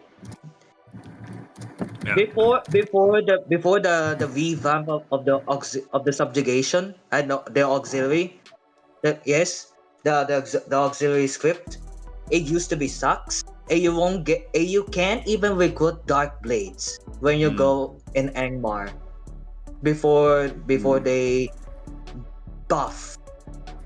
But now with the buff version, you can. Yes, it's something I don't like either. Get some elite units. Get not anything, just what you want. Just a tiny bit of low tier cavalry, some archers, some elites, AUR units. This would be very good to have. Yeah. For And the thankfully, they are doing that in version 2.0 with the subjugation system. You're getting the elite thing stuff in there as well. Yes, even now you still This even will now be with very the good. buff, even now with the buff, even this version, you get the buff auxiliary units. In fact, when I do test in Khan, that is, imagine my surprise and my frustration. All the effort I go to Khan and make my settlement, make my own home, and do the build in auxiliary building, you get Marauders. And you get Marauders and step units. And upgrade the auxiliary building, the second tier, same unit. No horse archer. I can imagine the pain. This sucks a lot. Yeah. As for the tire, I want to say that the Andunaim go between not the United Kingdom, Arnor and Ered Luin. I believe this is the position. Yes, this is in terms of difficulty, settlement quality, economy, how they rise, but they rise slowly. I believe they have the slowest rise of every other faction because of the horde start. If they were settled somewhere, they would be higher. They would have something to base on. But the horde start, you have to build everything from the beginning. This is what drops actually this. But it's powerful armies, the subjugation system that offers you what is needed to your army in order to accommodate and continue.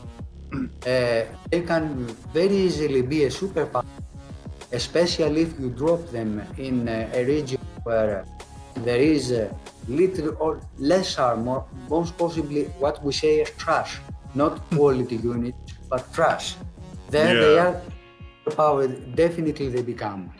But in the south, the Adunime, they can easily go very far count, very easily. They don't encounter main armies that have quality units. They are quality as the base. That's why I place them there. But they cannot neither the Reunited Kingdom, nor Khazad-dûm, nor Arnor. In terms of quality, in terms of the stage they are, they have a slower start because of the horde mode. This is why it dropped. Right, yeah. Now, okay, I agree with Nikos on that one. And also, the unit wise, when it comes to Aerodynam, yes, the heavy infantry wise, they lost the ability of crossbows, yes. But they're also toe-to-toe to Gondor. They outrank Haradrim. They do not have, they are not as fast, heavy focus, just like in Varegs, yes. But they're really strong, yes. And they took bloody long time before Haradrim killed them in the front of 100. It took a very long time for them to die. Yeah. Like, I'm gonna be honest with you. The number one reason I see why they keep dying and when the AI controls them is all because of the mega stack at not Mithrandir, that city state Pineapple? there. That city state on Yes, between the the attack, rivers. the long dire, you say? No, actually might be Global London. Global Midlon. Global Midlon is what you were saying. Yeah, Mirlon. Gobel Midland. Mirlon sounds about right. It. Yes. Okay, yeah, it's the the river that Fainabel is on. It's at the western side River of there. Harman, yes. Yeah, it's at the Harman. western side of it. You need to cross that to get to Gondor. Yes, it's Global Ah, Midlon. Yeah, Gobel Gobble Gobble Midlon. Gobble yeah. Merlon. Yeah, Gobble Gobble Gobble Merlon. Merlon, That's the yeah. one. There we go. Gobble Merlon. There's a mega stack there. There's a half stack in the settlement, and there's another half stack wandering about, and often that other half stack comes into that settlement, making it a full stack. This stops the AI in its tracks. It looks at Yes. that, goes, I have no chance, goes to an Karakmir, takes that, has a huge ass border, thanks to a village it cannot really do anything with, and then just stays there until all of Horondor is taken and only Gobble Merlon is left, and then 20-30 turns later, Gobble Merlon finally falls to Gondor, Harad, Khand, or them sometimes, and then they just don't have anywhere to go. And Gobble Merlon's not built up. They only have like 3 other settlements, and maybe Ankaraxim is a town, but usually it's still a village. War with Harad starts. They need to defend this huge ass border there. It allows to assault Harad in a lot of places, but Harad is a superpower now. And Khan is also being up. They can't do anything anymore. I believe that possibly the Gobel Mirlon garrison is so powerful exactly to stop the Undeniable if they go from Umbra. Or else they just storm into Gondor and destroy completely everything. Yeah, but there is another issue Done here. on purpose. Gobble Merlon garrison is the strongest rebel garrison in the entire game. Yes. And Yes. it cripples the AA. Constantly. It results to them always dying. They don't have any choice but to die under AI control anymore. That is a 100% guaranteed result now. Basically, Yeah.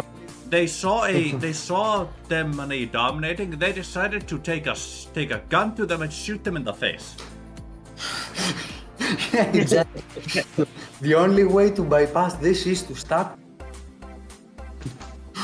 The only way to improve our Adonai's odds is make them auto expand Global Merlon, but we also run the issue of balancing our Adonai since they can also go wreak havoc to Harad once they own Global Merlon. Yeah. Yes, they go Honestly, for Harad and I they personally, storm it. what I'd say is look at Gobble Merlon. That reduce that garrison there by 60 to 70%, and it's fine. Let either Harad or the AA take it, and then just let it go from there. Sure, maybe they go to Gondor and they start dominating there. But the Gondor also sometimes goes down with ships and attacks AA. Sometimes that happens. Maybe they dominate against Harad, maybe Harad dominates against them. Now it's back into question. Now it's not a guaranteed, they're gonna be a slight distraction to Harad when, the time comes, but they're gonna die eventually. We need more uncertainty on the campaign map. There's too much Possibly. guarantee. However, the AI. Yep. Now when it comes to the against AA. To be honest, I never play other factions that are against AA other than Gondor. And I will say Hey, this. there are- Goldrings. Hey Goldrin, it's going just fine. We're currently talking about the Aradonime and trying to figure out where on the S tier they are. How you doing, you beautiful bastard? I'm doing just fine, as proper should. Nice and gentlemanly income too. Yeah. Now when it comes to against our Adonaium as a AI, or to be honest, it's very hard since other factions you you're very safe against R9. The only faction that are very wary of when you play as Harad, Gondor, and probably Khan, and that's it.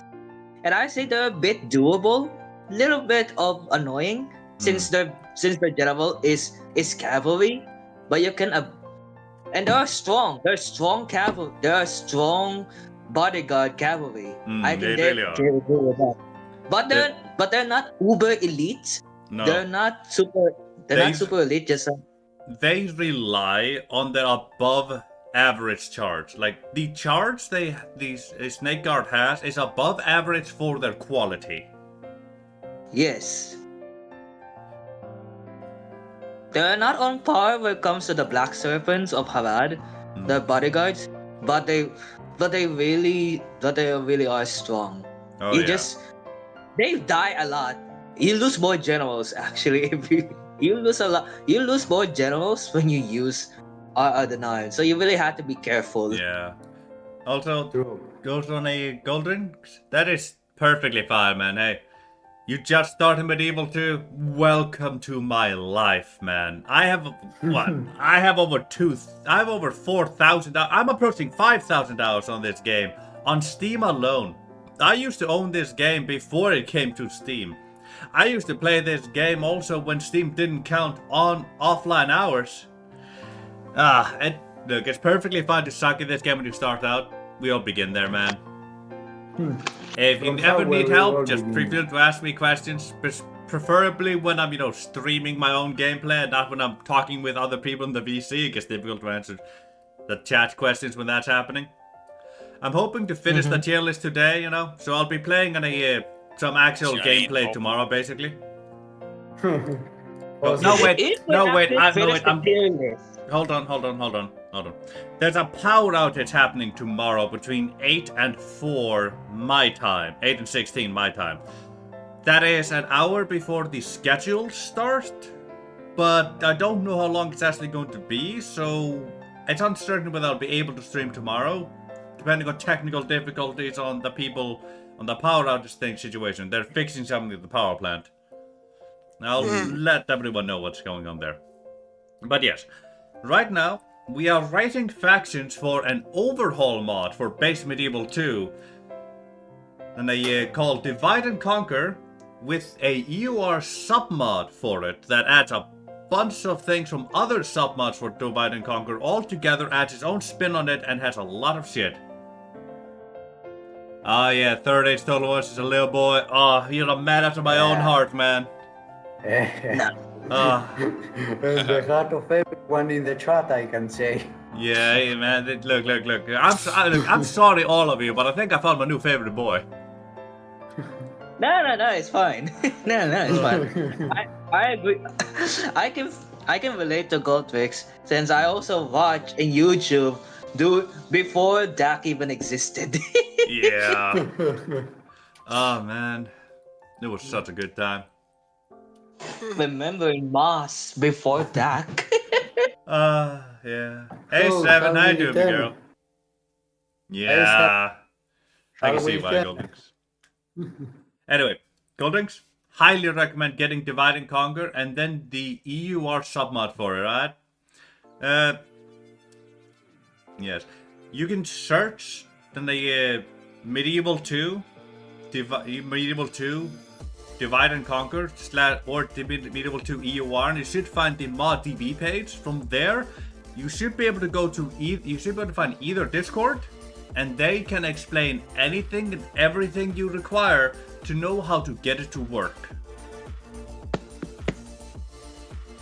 Now, everybody, back to the AA. Yep. Alright. Now, are we in agreement of where they are right now? I think that's fair We to were do. placing them between Rhûn and the ring. Yeah. Arnor. I think Arnor. Yeah, Arnor. So, is this As the expert says, or not? I agree. I say it is. Yes, I also agree with you guys since I'm gonna be honest with you, they can. There we go. I'm gonna be honest with you. When it comes to the AA, there's no way you can surpass Khazad-dûm in any shape or form. The only reason why you technically can if you subjugate other faction that has AP, and that's it. But they're heavy defensive, so no way in hell you're gonna. Despite the fact your faction are heavy infantry base, they have cav and archers, but you also have AP as well. At the same time, you're really not gonna you're really not gonna surpass Khazad-dûm level at Yeah, best. So you really aren't. So I agree with you guys. It is what it is. Also, I'm sorry, but Goldrings is being so adorable right now. He's played 10 hours. He's played a gaming session of Medieval 2. How old are you? Really? God. How old are you? When you go 10 hours already. Oh, he's got 10 hours. I'm sorry, Goldrings, but you're so cute. You're so adorable. That is not new. That is, God, I don't know what to call that. Baby step. Oh, it's baby taking their first steps. It's so cute. No, that's good. You've taken your first steps into a larger world. Yes, you really Yeah. have me, man. Yes. I'm gonna be honest. I don't know how you've played through a DLC of Medieval 2 in just 10 hours. If you managed to play through a DLC in Medieval 2 in just 10 hours, you don't suck. You're pretty darn good. If you meant to play through it but you died in that time, hey, understandable. Or if you meant to play through it as you started it, even more understandable. I'm gonna be honest, I don't know how you can complete a campaign in 10 hours in Medieval 2. Well, actually, no, I can see it. Depending on the DLC start.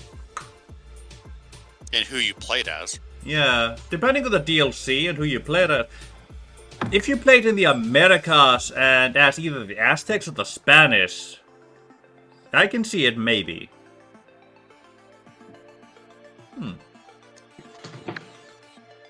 Yeah, I can see it. Anyway, I'm sorry to get distracted, everybody. That was so adorable, I had to comment on it. Teutonic Knights. Oh, Okay. That that was Nice. actually quite difficult. Yeah, that's a real bloody Yeah. difficult start, man. That's understandable. That's why. Yeah, no wonder you think you suck. You picked a tough one. Yeah. Okay, question for the newbie here. How hard when you play as Teutonic Knights faction in Let Mid me 2? add it on here. No. No, we don't. That is not Lord Range related, therefore we do not need that, first of all. Carl. Yeah, okay, I'm not gonna put it on there, but just gonna have that image there. Jesus Christ. I'm not gonna put it on there, it's just, we have to watch it while talking about it. I can imagine. Like, where would you rate the Teutonic Knights anyway, guys? I have flipped, so I have no idea. So I let you guys say expert do. In a DLC only, or Yeah, let's say Medieval 2 factions overall. Probably. It's hard because I've played as the Teutonic Knights, and let me tell you, it is difficult. Mm. I did a campaign as them, and I almost lost. Wow. But I'm more of a veteran as well. I've been playing this for a long ass time. Yeah. And I can honestly say that once they get going, the Teutonic Knights, or the Order itself, can get very powerful. But it all depends if you survive the early to mid game or not. Right here, okay. So, real flippin' difficult start, amazing potential. Yes, they're like the the HRE on steroids. Gotcha. So I'd say probably B, high B or low A tier for that. Right, Joe. Where would you rate their difficulty? Oh, S tier difficulty. Yeah, absolutely. Because they have to deal with so much. Oh yeah. Anyway. Where would you rate the HRE difficulty?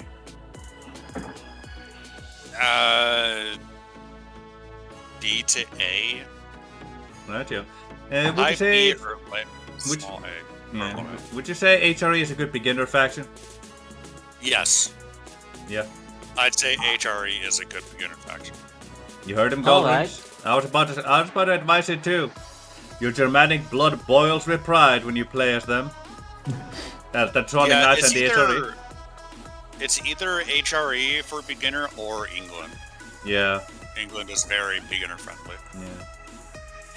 HRE, And I want England, to or Denmark, I'd say. I like Denmark. But that's bias on my part, right? Listen to others before you listen to me. Unfortunately, Denmark is the only Scandinavian faction you can play. So they're the ones I hold pride in. Yeah, we have. You as much as it disgusts from me. Iceland, so we have. If you want a early challenge, or if you're like me, not a challenge at all, Egypt is fun to play. Because I can make the Mongols. I can play the Mongols game but better. as easy. Yeah. Right. So these are the factions we advise you start with here, eh? HRE, England, Denmark, and Egypt. Those are the ones we advise you to start with. Any DLC you want them to start with, or just base game? Just base game. The DLC. If you want to start with DLC, then I would suggest going the Crusades, maybe. That's one of the more balanced, because I think Britannia is just too big. Yeah. The Britannia's campaign is too big. If you start out in the Americas DLC, it's very not wishy-washy, but hey Elijah. Elias too. It's more or less who you choose in the Americas. If you play as Spain, then you're good for the whole fucking game. It does not matter. Aztecs is probably the second. Milan will always be an ass, man. That's Milan. Yeah, Milan. Yeah. Oh god, yeah. But yeah, yes. Again, I once have to apologize to the audience of sidetracking. Yeah, again. Once again, we have to apologize once again. Yeah. But yeah, as Ozark was saying, Gold Rings, for the expansions, if you want to go Americas, go the Spaniards. After that, it's the Aztecs, but the Spaniards are the ones you're most likely to be A-okay at. Otherwise, go the Crusades. And you can play most of the other factions there that we already mentioned. If you get your ass kicked as the HRE, I recommend England. It's a good way to teach you everything you need to know, and you're really safe on your island. Because you can just learn everything there, take it there, learn how to take it, do all that jazz. And then you can establish yourself and then go from there, and you can have a decent campaign. Other starting factions, Denmark and Egypt. Denmark is really good because you can basically just hold up there, take the rest of the Scandinavian peninsula you can spot, and then go down into the HRE area or into the Baltics, or cross over to England. Yeah. Personally, I'd advise taking the Scandinavian peninsula, then crossing over to take over England, and then the Baltic, and then going down, but that's just me. Exactly. I don't have any advice for Egypt. I don't play it that much, even though I should. Yeah, Egypt's really fun. If you can do the Mongols, if you can do what the Mongols do best but better, then you've already won the campaign basically. Yeah. if you're going Egypt, I would suggest just heading straight for Jerusalem and that Gaza and Israel strip. Yeah. And then after that, you can deal with stuff from the west. Though to be fair, there's nothing that really can oppose you all too much. Besides the Crusades, which you need to watch out for, because they will hit Cairo hard, or they'll hit Jerusalem hard. Unless if you already start with Jerusalem, I don't remember. I haven't played base Medieval 2 in a while. Let's see, where's that one boy? What are you doing? There we go. I'm giving my boys a recommendation. Nope, that's Just the mute search it, otherwise you get. Oh, Yeah. Here you go, Goldrinks. Here's a YouTube channel you may want to check out. If you feel like it, you know. This boy knows a lot about Medieval 2 and whatnot, and a lot of the behind-the-scenes stuff. Can give you some advice on what to start with, how to do better at some stuff and all that, yes. Now, let's refocus. The AA are where they probably should be. How do we feel about Kant? Oof. I played them as well, but only I played Khan one time during the testing. And it was hard. I'm gonna say it's gonna be hard. It's really hard to play as Khan. The only reason why is micromanage. They're essentially Wohan but horse archers.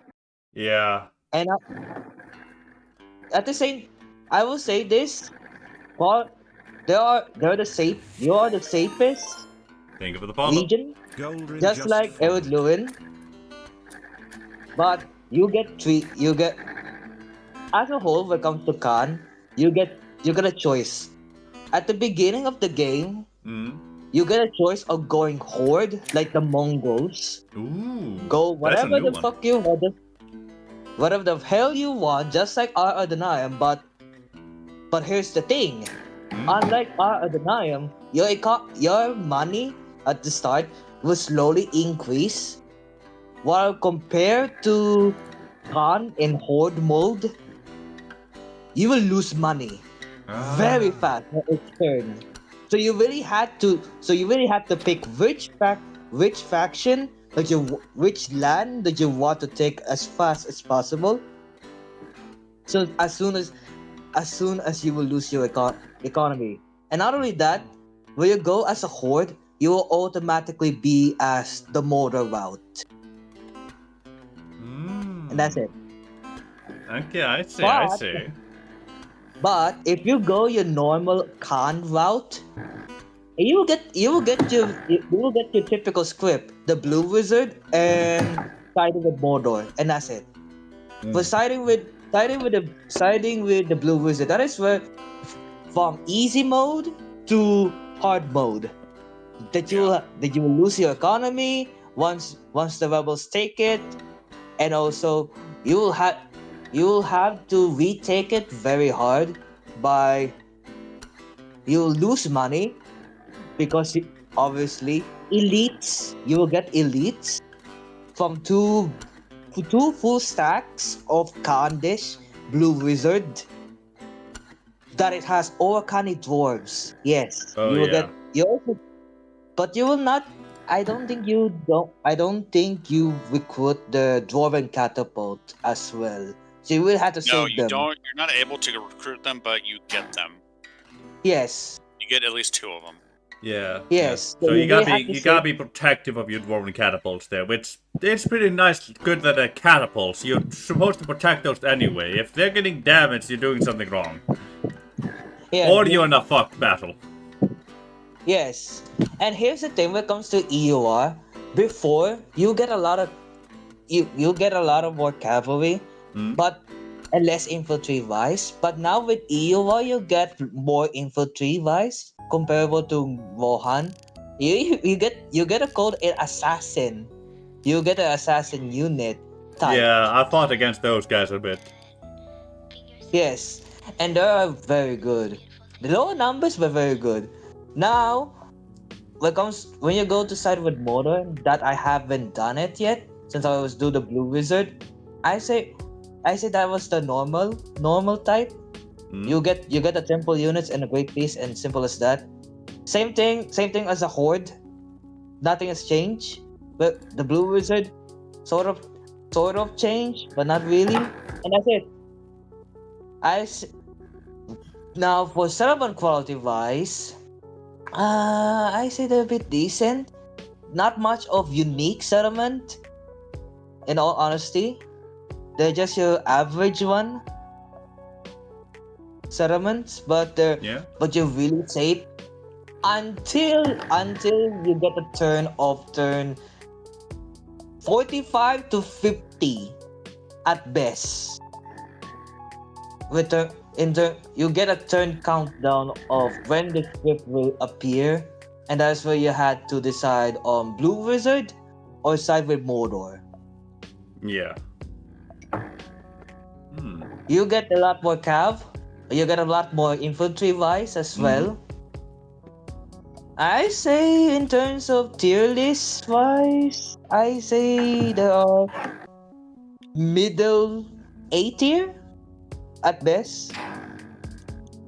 If we factor in on the difficulty, and also they're just really safe. That just like Rhûn, Mm. and you're safe. Obviously, your north is Rhûn, the south, your western side Harad, and also Mordor. The only thing you gotta be focusing on is rebel settlement, and that's it. Almost situation like just like Bree, but the only difference you get a choice on. You want more challenge?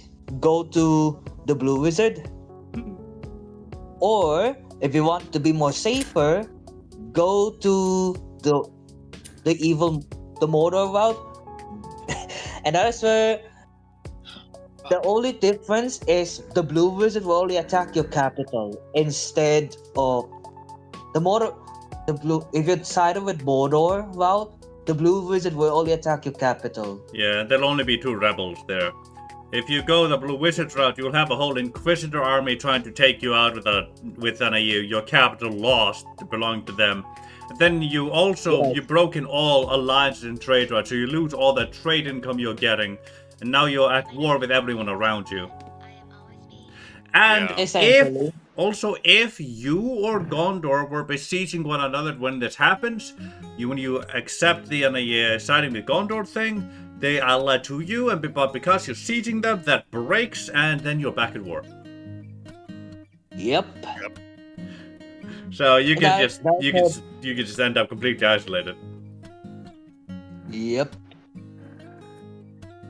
Uh, Overall, I say they're good. That they're just like Volhan with horse archers. More horse archers. That's why I put them in the middle A tier. Yeah. In between with Blue Crag and in between with Blue Crag and Isengard as a whole. In my personal opinion. And what about you, Ozark? I've only played Cond a couple of times in AGO and in DAC.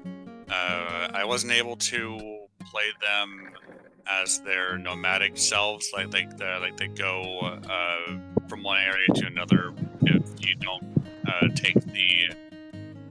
if you don't stay in their heartlands.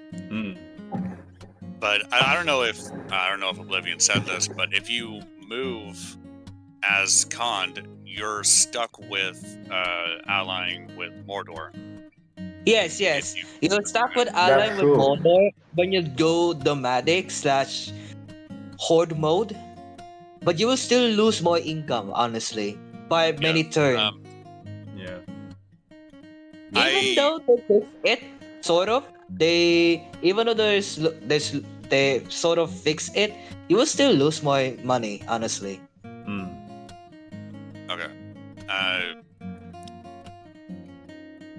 I do like their roster. However, I don't like how it's mostly cavalry. I can't really micromanage cav all that well. Yeah, same. That is why I rarely play as Khan. I have to have at least some form of infantry, and they do, and they're decent infantry.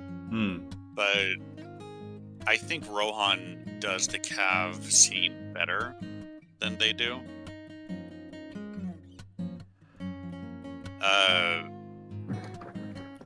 I would say that they should go high C, low B tier. Ah. I see. What about you, Nikos? Alright. Just a minute, please. Right here. Okay, returning back to normality. Well, as I have seen, play the game, but I see others, many others, as they play, and I have seen about 3 or 4 Candish campaigns. I have seen both the good and the bad. Cand has 2 challenges. If you go Mordor route, it's just a simple campaign. Only the horde format gives it a bit more challenge, as you can go, for example, into Rovanion, simply get there, or you can go to Anduin Vale and establish your realm there. These things. This is the only challenge. The Mordor route doesn't too much. The only problem you have is the blue wizards find you, and then you have a very, very strong fight. But this is the end. Going good, however, siding with the blue wizards gives you a very big challenge, because you lose all your heartland. You can be limited from, let's say, 7 regions. You can be limited to only 2, and this is a very big problem. You will be mostly safe if you take Korondaj and Krukmakur and possibly Skarn, because these are more adjacent regions, but then you stay there. It can be very challenging. It can be a very interesting campaign, as you can go to war with completely everything. Gandhi is one of the 3 factions that are truly independent. They can be truly independent in all terms, along with the Adunheim, of course, and we will see the Enetwise. Yeah. In terms of the units, I believe that the EU the faction, because it gives you more infantry options, and it is more useful. The problem that you had with Khan in previous is that your infantry is not useful. It may be average, but not useful. You didn't count in this. You counted only in cavalry and especially horse. But with the EUR, you think it more. Yes, I have a garrison. Yes, I can have not simple fodder, not simple ram movers. I can have them and do actually work. This is what is better in EUR with Kant. So all in all, I would support the position between the Dohand and Isengard in A tier for Kant is pretty much good. If you go to this route, the good route with this challenge and with EUR. Otherwise, I would say a bit difficulty, a bit there is pretty much good for Kant. Okay. I see. Also, hello the deep one. How you doing, me boy? Hello, Napton. Hello, Nikos. Hello, Ozark. Hello, Polski Pan Oblivion. Hey man, how are you? I'm alright, Nikos. I'm just currently doing a little test for my little work things. I see. Yeah. Alright. Do you want to weigh in on Now this debate? Yeah, sure, why not? I'll be watching that as I'm doing this. Yeah. So, All right, right now we're doing the con. We're doing the con one. Yeah, we're trying to think about where we should put them on the tier list. yeah. S, A, B, C, or D. Currently, the calls have been middle A, and A from 2, and high B from 1. Gotcha.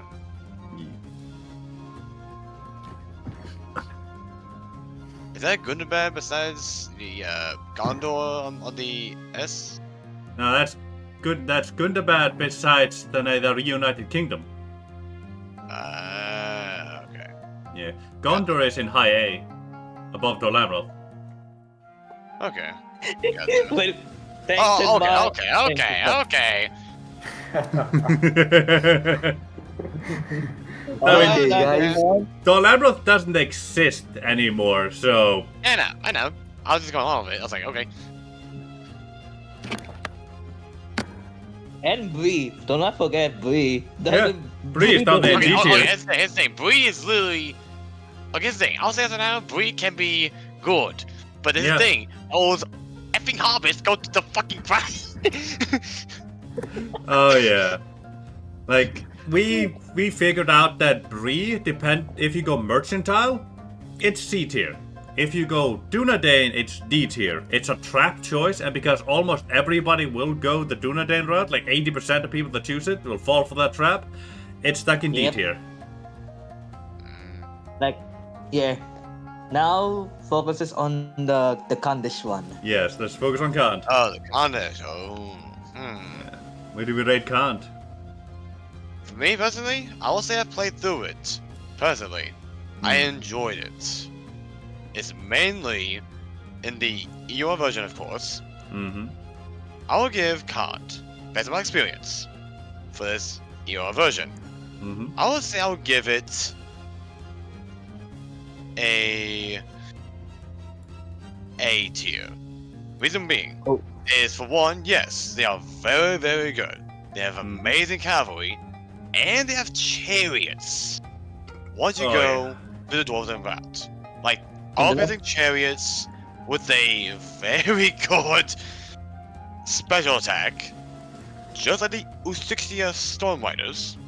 Yes, the Ushishia. But I think they might be just the same, or just better, than the ones in version 5. And for Kand, you get Kandali assassins that have 2 hit points and a 14 defense skill, and they frighten nearby enemies. Yep. Like, that alone is the one thing that makes Kand amazing. Mm. And they, Units from and the they game, have the more mod, just- infantry units. those 2 units alone is why I believe why Kand is at A. Okay. Just the chariots and assassins. Hmm. Right. Yep. Which A we're talking about? A higher or A lower? That's the I'll say A question. higher. Hmm. Definitely A higher. Let's see. Well, Oh. myself, I haven't played a lot of Kant. Especially in EUR. Like, I haven't played half of the factions in the EUR submod. I haven't gotten the chance to, unfortunately. Okay. I have played every single faction over, like, since, like, 3rd age to now. Yeah, But, definitely. but that doesn't always play into account. Personally, I cannot in good conscience put them above Isengard, but that's due to personal bias. Understandable. Understandable. Now, Yes, definitely. yeah.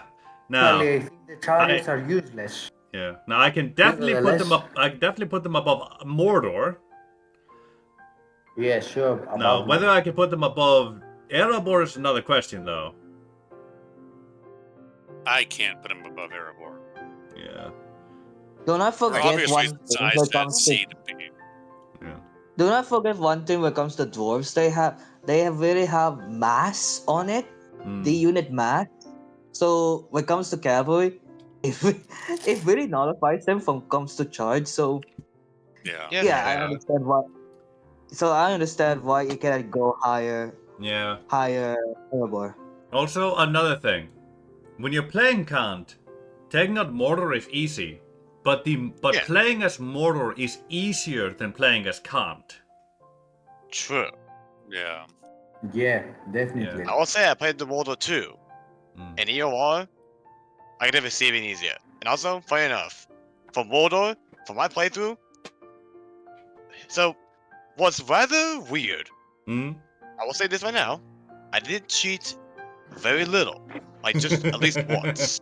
At least once. No worries, it's fine. And there, it was mainly for the Siege Minas Tirith. However, Mm. so apparently, I don't know if Gondor has become less aggressive or that I got lucky, but for Gondor, as I like push on out, Mm? like to the Asgilius, pushing out to, of course, the settlement. I forgot it. Not Calandros, but the one above it. After I push them out, literally Yeah, Gondor you hasn't win. done anything. Like they just been staying back, letting me grow my things, Hmm. and I've also focused on the temple units by turn 35. That's really early. Turn 35. I got temple units. I got them acquired. Like I don't know what changed in the AI for Gondor when I went Mordor, but I was literally just going ham Yeah. on Gondor, just pushing, landed the thing, and they just That doesn't didn't do sound like the anything. Like, Gondor I know. Like, they always at Yeah, least like, this thing. try. yeah, here's the thing. Usually for Gondor, I remember seeing ligizd doing a playthrough of Mordor in AGO. They were pushing. Gondor Yeah. was hard. Yeah. But for some reason, I have no idea why, but they were just, for one, they pushed out on Miss Mogul, and then I put them back out a little more, took this tier a little bit, and just kept them pushing. They just been passive, like extremely passive, which is Yeah. why I'm able to just destroy them, because I bid on my money, bid on my temple units, got destroyed for them, and they got destroyed by me. Yeah. That's really interesting. It is. So that's the one thing with Mordor that I'm rather like, game, are you being lucky, or is the developers thinking, hey, we've been too hard on Mordor, we're giving a chill pill, like, huh? Yeah, that feels really weird. But yes, and It does. back to the debate here. Khan, I'd say, has stronger armies than Mordor, especially late game. Like, you have a stronger army potential. And your economy can be a lot better thanks to all those fucking mines in the mountains back there. And along your starting settlements. That's a whole lot of shit. But Mordor is still easier to play because you're a lot more defensive start. There's no real threat to your backlands that maybe can't if it goes evil, but by then you have the ability to spam them and kill them out. And you'll have a harder time dealing with Gondor as Khand than you do as Mordor. At least in the early game. Yeah, It's a more difficult beginning. Now, once you get going, like with any faction, it's like you're unstoppable at that point. Almost any faction. But I'd say Mordor has a higher, like, total threshold overall, but Khand has better armies. Yes, Never do. I also believe so. So that then brings up the question, are they better than Angmar? No. No. No. Can't say- Well, I think I think Yeah. Angmar's It was- works. reason why is Angmar's because works win out the day. also for COD, for their tier 2, for their Hmm. Variax swordsmen, and for the archers. If you look, I guess if you look closely, I think for the Variax archers, Mm. they have high accuracy, while the Angmar archers, I'm currently playing as Angmar, by the way, for my Hmm. campaign. I think the average is the accuracy for those Angmar Iron Crown Warrior, Iron Crown Steelwoman, and then Variax Swordsman Oh fuck. and Iron Crown Warriors do compare in defense skill, each of them 8. But I think for the Variax Swordsman, Hmm. or unless they're both, for the Warriors and Swordsmen, they both attack. Same attack value. So there's that. Yeah. And I would say that despite Angmar having good troops, armor piercing wise. Yeah. Khan has rather morale, and that's the one thing I've seen in Angmar is rather for the Iron Crown boys, they have good morale. While Variags, I think they have good morale, but theirs is like a little bit better, like just straight up better, just a little bit. Ah, so they're on the That's my higher opinion. end of the good morale tier, basically. Yeah, like Khan is literally, hey, we're nomads. We've been in the desert for so many fucking years. While Angmar is like, hey, we're from the Nazgul. We're gonna follow it. If he dies, we're fucked. I see. What were you gonna One say, thing I Osa? see- I'd say that while Khan has really good, has probably some of the best cavalry, the fact remains that Angmar is the warg nation. It has a lot more warg units than most other factions do. Yeah. Like Mount Graham is just a cesspool of warg. Warg production. It really bloody is. And if they can get them out, I don't see Khan winning in a cavalry skirmish because of how much better wargs are against cavalry. You also have to take into account that Angmar's elites are better than elite infantry are better than Khan's elite infantry. If we're not talking about dwarves, then I'd say that Angmar wins 6 out of 10. Maybe 7 out of 10. But if you take into account dwarves, then Khan would win probably 6 or 7 out of 10. So it flips. Okay. You have to take into account your choices. Your choices. Yeah. Which faction would you say is easier to play as? I think Angmar's easier to play as than Khan. Angmar, yes. Yeah. It all depends if you're good at micromanaging cavalry. Yeah. Like if you're really good at micromanaging cavalry, any cavalry faction pops into S tier. Like God. Actually, I would say this, that Kant is not only faction, not only cavalry. This is a very unique game style. Either you are good at it or not. Yeah. Because you have to keep the distance, you have to be very, very mobile. Yeah. You don't seek close encounter as with the others. Yeah. You stay in a distance and you simply lose those all the time. Making circles, going here, going there. Yeah, This mobility is what makes the Candice unique. Yeah, like you're a horse archer nation. Like your whole thing is horse archers running around the enemy, whittling them down with your arrows before then closing in to finish them off. Exactly. This is the main difference. The other, we have an entire list, which is Dol Amroth. I place them lower than Dol Amroth. Start. The fact that lose completely everything within one turn. Actually, it is 2 or 3, I think. But it is fun. It is fun to play. This is why it is A tier. But if you choose border, for me, B is the average for them. Yeah. Low A, high B, I would say, in this situation. Yeah, like I agree with Kant being like low A, high B. I'm keeping them at low A right now. Once everything is in here, we'll go over everything. I may move it to high B once I know we've gone through everything. But right now, low A. Yes, we don't have anything in B tier yet. Yeah. You also need to take into account their ability to siege out settlements, because if you don't have as good of an army, then you can't really siege out a settlement unless if they sally out. If Yeah. if you have to attack them, then you're kind of fucked. Kind of are, yeah. But another Because thing is, they're- but a counterpoint is basically that AI always underestimates cavalry. So if you have the right amount of cav in your army and have just that to attack a settlement, or maybe a few infantry in there, you can get the AI to sally out relatively easily.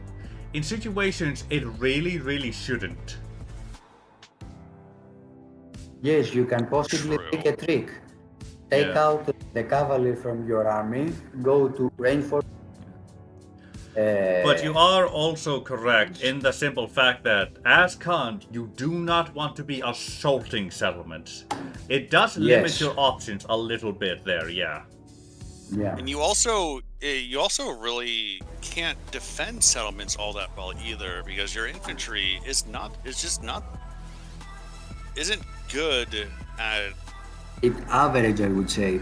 Not Yeah, good. they're very average. Yeah. Yes. The infantry is very average, right about that. Like, honestly, if you have a settlement you expect to be attacked a lot, I'd honestly recommend having like very little infantry, mainly having cavalry, and then just sallying out every time. Yes. That's the way you defend. Like, make it a field battle. They are good in Like, the okay. battlefield, but not. Like, it's another area where Khan's tactical choices or Okay. strategic choices are taken a bit away from them because of the units. Exactly. What are you saying, Gozar? No, don't mind me. Ah, okay. So Well, yeah, low how's it A going? seems good to me. Alright, everyone, what's our thoughts on Rhûn? Ah. I let the expert I'd do the say speaking, that- including you. I let you do the speaking. I'd 'Cause you're the say expert. I'd say Rhûn is more of a contender for A than Khan. Oh, yeah. First of all. I'd say that Rhûn's more of a contender for B than Khan. That's just my personal preference, I guess. But Rhûn, it depends on what type of Rhûn you play, I guess. If you're playing DAC Rhûn, then they're quite average with their early game, and then late game they get a lot better. But if you're playing EUR, then I would say that Rhûn is mid A tier, purely because of how great their roster is. I cannot talk. Fuck. And I will say one thing. If when you played Rhûn you started with the Tribes United, it would be a contender for a Gondor spot. Yeah.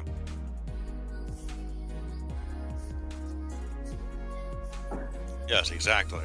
Fucking their roster is Yeah. just too good to immediately start out fully united. They have the same type of script that Harad does, but it's slightly different in that fact, where you don't need to have a certain amount of settlements, you need to have certain settlements themselves. Yes, indeed. I actually don't like Harad in that sense, where you have to have like a certain amount of settlements to unlock your units. I love Yeah. Harad. It's one of my favorite factions, or that's one of my favorite campaigns. I could have sworn that once upon a time Harad was a faction like with Rhûn, where if you took specific settlements you got access to units. No, once they started out as one faction, or not one faction, one settlement, Yeah. it was the amount of settlements. It wasn't specific ones. Man, like I know that's how it is now, but I could have sworn that there was a point like once they started with all this stuff, then there was a time period where they started with only one, and then you had to get specific settlements to get your stuff, and then it was then changed to and I just get specific amounts. I could have sworn it was something like that. No, it was always like that once they turned one settlement. Yeah, I really don't like that, honestly. Like, Yeah. like it ruined one of my potential it ruined a challenge one I really wanted to do at one point, which was on a trollman only. I was gonna just go take Ankaragmir and then only use trollman for the rest of the campaign, and then suddenly, oh right, no, I can't do that. I was like, Right. I took Ankaragmir. This is a personal challenge run just for me to have fun with. I took Ankaragmir and then I realized, wait, I can't recruit them. Looked at the thingy. Oh, I unlocked them last in this. I have to take 12 whole settlements. I'm basically done with the game by then. In the challenge on perspective, at least. Like, all the challenge is done by then. However, Rhûn just does that, but better. Yeah. You can get certain units whenever the hell you want. Yeah. I would suggest not taking Lest early because Lest has a really big garrison. Yeah, it's a really good buffer zone too. And it will grind your garrison to dust if you take it early. Yeah. And it also speeds up your war with Dorvinian.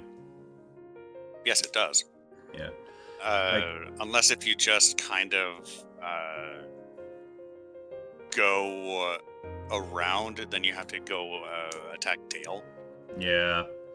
Like, what I really like about the Unite the Tribes thing that Rhûn has is it has stages to it. First, you Unite the Tribes, you know. You're taking one tribe at a time, you know, and you unlock the units from there. There's an occasional AOR equivalent to it, you know. And even then, you can't recruit these units outside of Kande's homelands. Then you have all the tribes united, and you get an additional thing where you can recruit some of the tribe units outside the homeland. You get access to another unit here or there. I don't remember exactly. And then it's also tied in with the dragon relics that if you get them, you can then get your elite boyos outside of Kant. Yeah. Like, if you have the tribes and the dragon relics, you can recruit the Dragon Wrath guildsmen outside of Kant now. It all comes together to function as this really cool thing. Like, each of these script components, each of these stages all work on their own, but then they all play together. If you get all of them, they just compound upon each other and become better overall. It's beautifully done. Could be done better, absolutely, but it's still beautifully done for what it is. Yeah. Well, as for me, I watch has an older version of VAR and ligizd campaign, which has a newer version of the script. Mm-hmm. I have to say that I like the newer. The Empire of Rhûn script is amazing. I feel that this has absolutely advanced the Rhûn much level high up. Oh yeah. Definitely, it was the best option. Formidable and to be a choice for people. Secondly, apart from it is the favorite faction of Izzy's, for Izzy it is Esta. Stop. We cannot say anything less than that. Yeah, it'll always be S tier for Izzy, man. It's his absolute favorite. The Empire of Rhûn also gave the units of Rhûn that became better because now they have pretty much good armor for the Empire. You have very good armor, and you of course have the necessary fighting ability that you don't have. You're going to rely a lot in your armor. Whereas in Rhûn, you have a combination between the two. On the other side, Rhûn settlements are pretty much average level, not advanced level as they are in Gondor, especially Gondor proper. But they are a good level. You can level them quite easily from what I have seen, both you and in ligizd. So you can become a big superpower dominating the Sea of Rhûn. This is your main goal, where your economy begins. Then to expand. And this is enough challenging as well because you counter that was from Erebor, Yeah. which hit you when you reach Rubar. In Wintirion Yao, you reach Dale, so Dale attack you as well. Plus, you have the war with Dorwinion. Definitely, they come against you from the one side or from the other. And if you choose to go to war against this is your problem. You add another 2 enemies, Mordor and Khan. Yeah. Now, I believe that ligizd version is even more better because, first of all, it has very cool units. You already have, but the choice of keep the ring or give it to Sauron gives you even more flavor to this. I like it more from what I see from ligizd.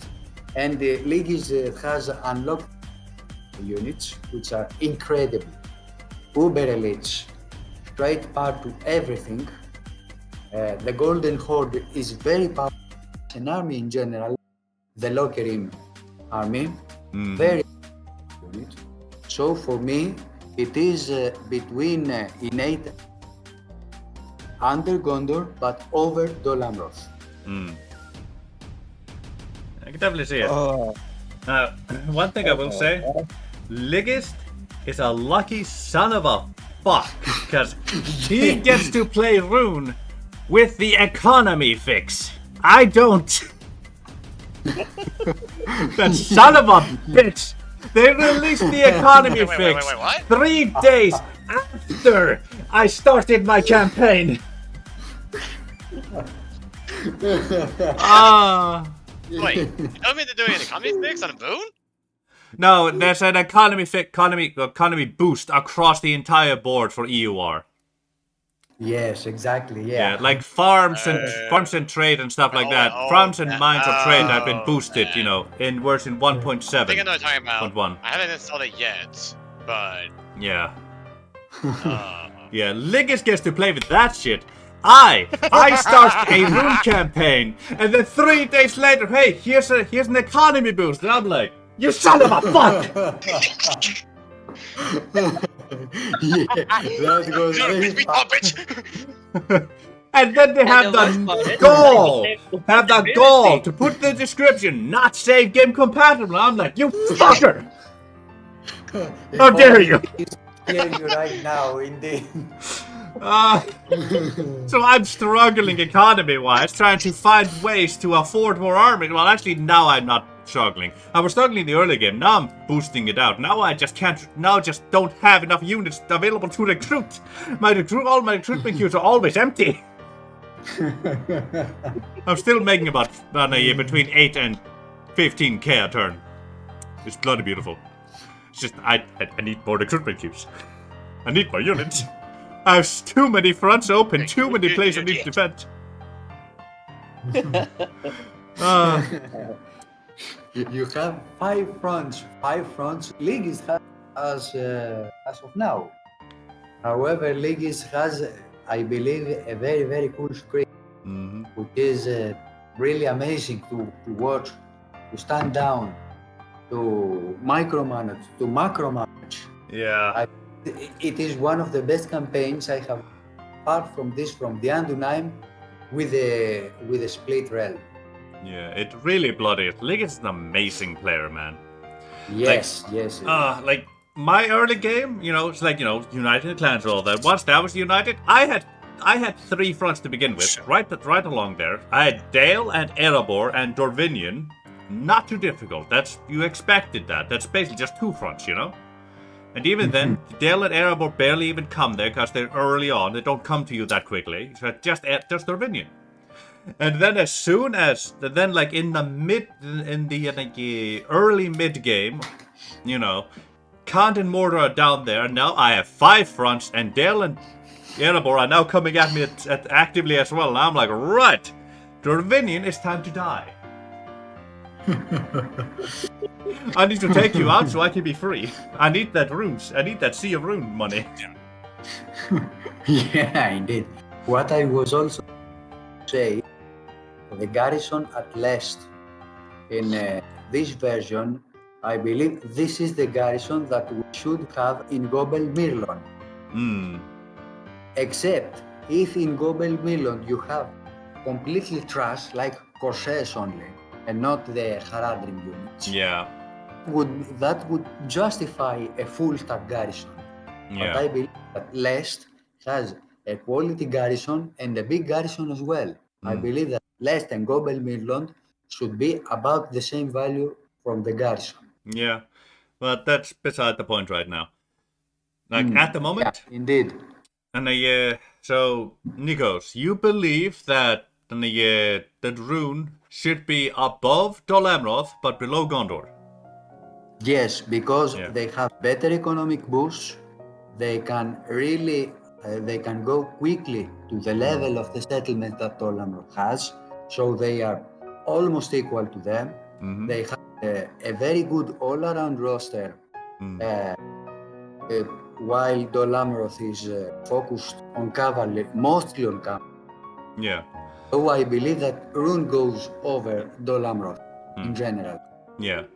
The script plus all of the goodies that, especially now. Yeah. And Ozar. Yeah. Yeah, Gondor is really good. Ozar, you believe that the Rhûn should be in the middle 8 here, you know, like somewhere around Isengard, Erebor, maybe Mordor level. Yeah, I think that when they get going, I think there's very few that can stop them that are around them. With just how heavily armored they are, and how disciplined that their units can be, along with them getting Cav also from Khand. When you take the what is it? Mataram. Yeah, Mataram. Yeah.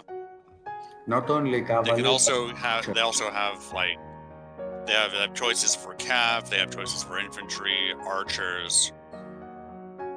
They even have fucking bomb throwers in Lest. Yeah, the warm up. Yeah. They get fire arrows that are armor piercing. Yeah. But They can get chariots. Mm-hmm. Yes, they get after they take out Dorwinion. Yeah. I'd say that they're mid to high A tier. Okay, Seven. Good night. Many that are above. Not Savvy. Also, sorry, Goldrix. I haven't figured out how to do that with the commands. You can scroll down on the stream, and there's a link to my Discord right there. I'll figure out how to do the command stuff eventually, but I just haven't figured it out, and no one's tried that until now. I'll be honest, you're the first one to try that in my server, my Twitch, my streams. It's a really good idea, though. I should do that. Anyway, yes. And then Oblivion. Did you have an opinion? I had to agree with Ozark in terms of the category of Rhûn. The middle, A tier middle. Well, gotta be fair. Out of all the faction, if we're talking about a normal DAC one, they're probably the easiest one. Considering they have the easy faction, debatable. Considering you basically run the game by having the strongest economy, by having the Sea of Rhûn, by having ports, you basically have instant money. Yeah. And you got good mines in Mataram, surprisingly. You got good mines in Mataram and other settlements.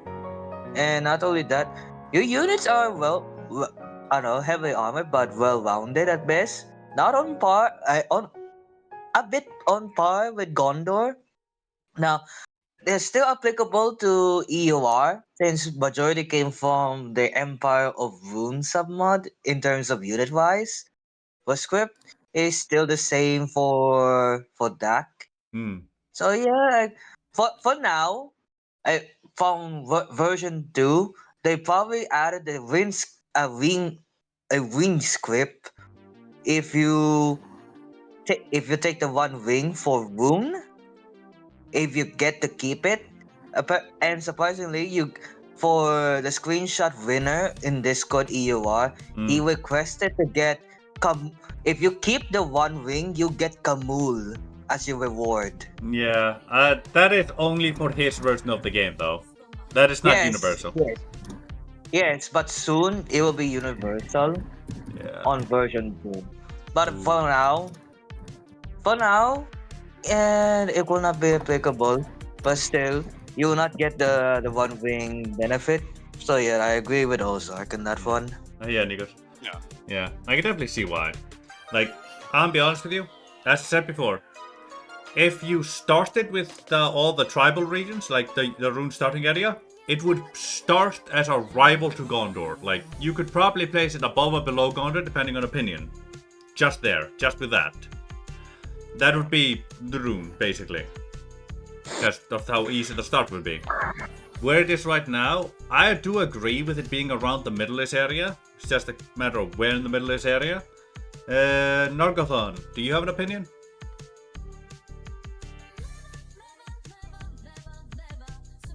Nope. Okay. Right, It's so... Nargathon. Oh, it is. He has muted himself. Yeah, he's probably busy with something, so he'll Yeah. comment when he can comment. Alright, so... Now, We're passing the 3-hour mark again.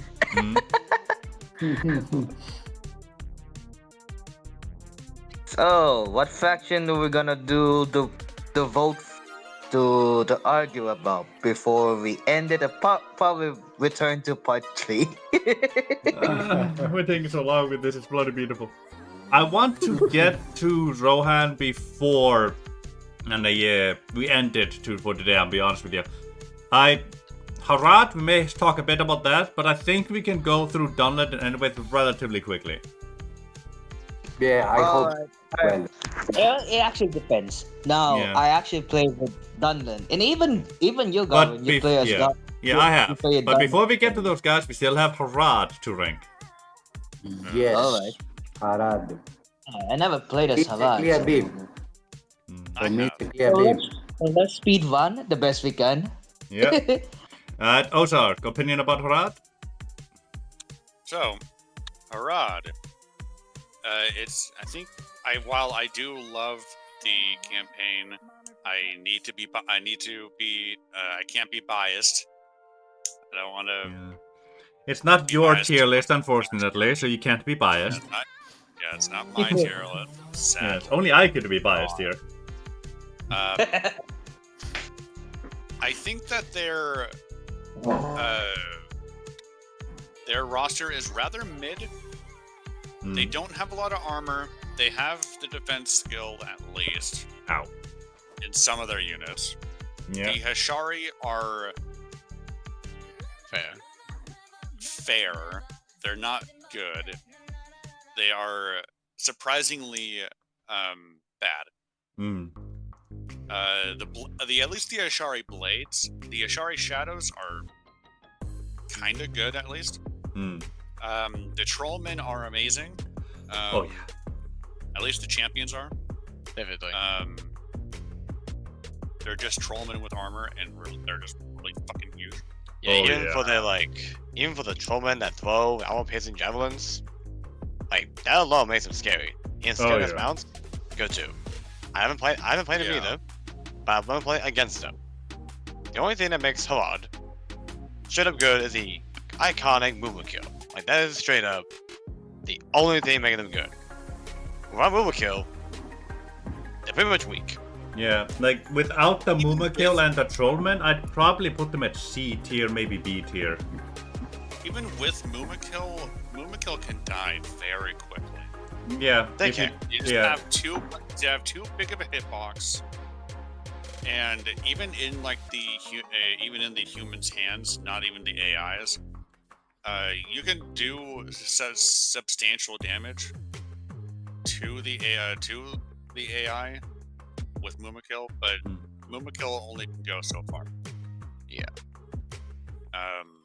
I'd say that you're better off not using Mumakill all the time. You can't use them in defense, in siege defenses. Yeah, you So, can't even enter settlements with that's them. just They're too big. Yeah, and even when you have them in a siege defense, they are trapped in the city. Oh yeah. True. That's a very bad. They're really good for defending villages, though. Yeah, they're good at defending villages, but just not towns. Yeah. Anything above a village, it's like, okay, goodbye.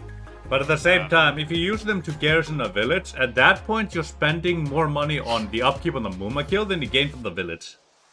Yeah, that's the problem too. The real bloody cost. Without going into Mumakil, or because Mumakil are just kind of meh. Anyway, I think Great Beasts are better than Mumakil because they have a smaller hitbox. Mm-hmm. I'd say that Harad should sit into B tier. As much as I love them, they should at least stay. I think they should be our first B tier. Yeah. Let's also not forget yourself with only one settlement and have to unite their, you convince their tribes that you're convince their clans that your clan is strong enough to lead them. Yeah, that too. Yeah. We've already talked about that their side of the. We've already talked about that one, yeah. We don't need to go into that one. So, I'm leaning towards having them be our first B tier. Yes. Nikos, do you agree with that? For me as well, first of all, because their towns are not of settlement. Some units are just waste of space. The Hashari blades, I imagined the Hashari only as the Hashari ranges, I could say. The Hashari blades have no place there. Low quality armor. They have decent cavalry. Don't underestimate their camels. Their camels are anti-cavalry cavalry. This is what they excel, but nothing. That's why for me it is a clear B tier. Yeah. And of course, about the script. Right, yeah. So I have the same opinion. Yeah. Oblivion. Short I agree thoughts? I agree with your assessment that it should be on the B tier as well. I don't see them being as A tier at any way, since I don't see them deserving as A tier at all. Yeah. Even if you were going to argue that Mumakils make them A tier, we cannot raise the ranking of an entire faction based on a single unit. That is really bloody expensive and relatively rare. Yes, and by the point that you have a very, very, very big target for about. Yeah. Nargathon, any thoughts? I would say for Rod, I would probably say maybe B tier. I was kind of thinking C because I can definitely see them being sadly not as great. However, I will say for the new, of course, for this recent EUR version, they do add the War Beast of Arad, I think the armor piercing on the charge, which is very good. And I think if I recall, they have 2 hit points.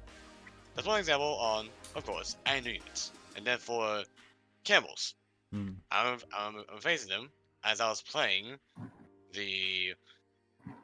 I think either the Island of Naim or Khan. Those camels can hurt. Yeah, they really can.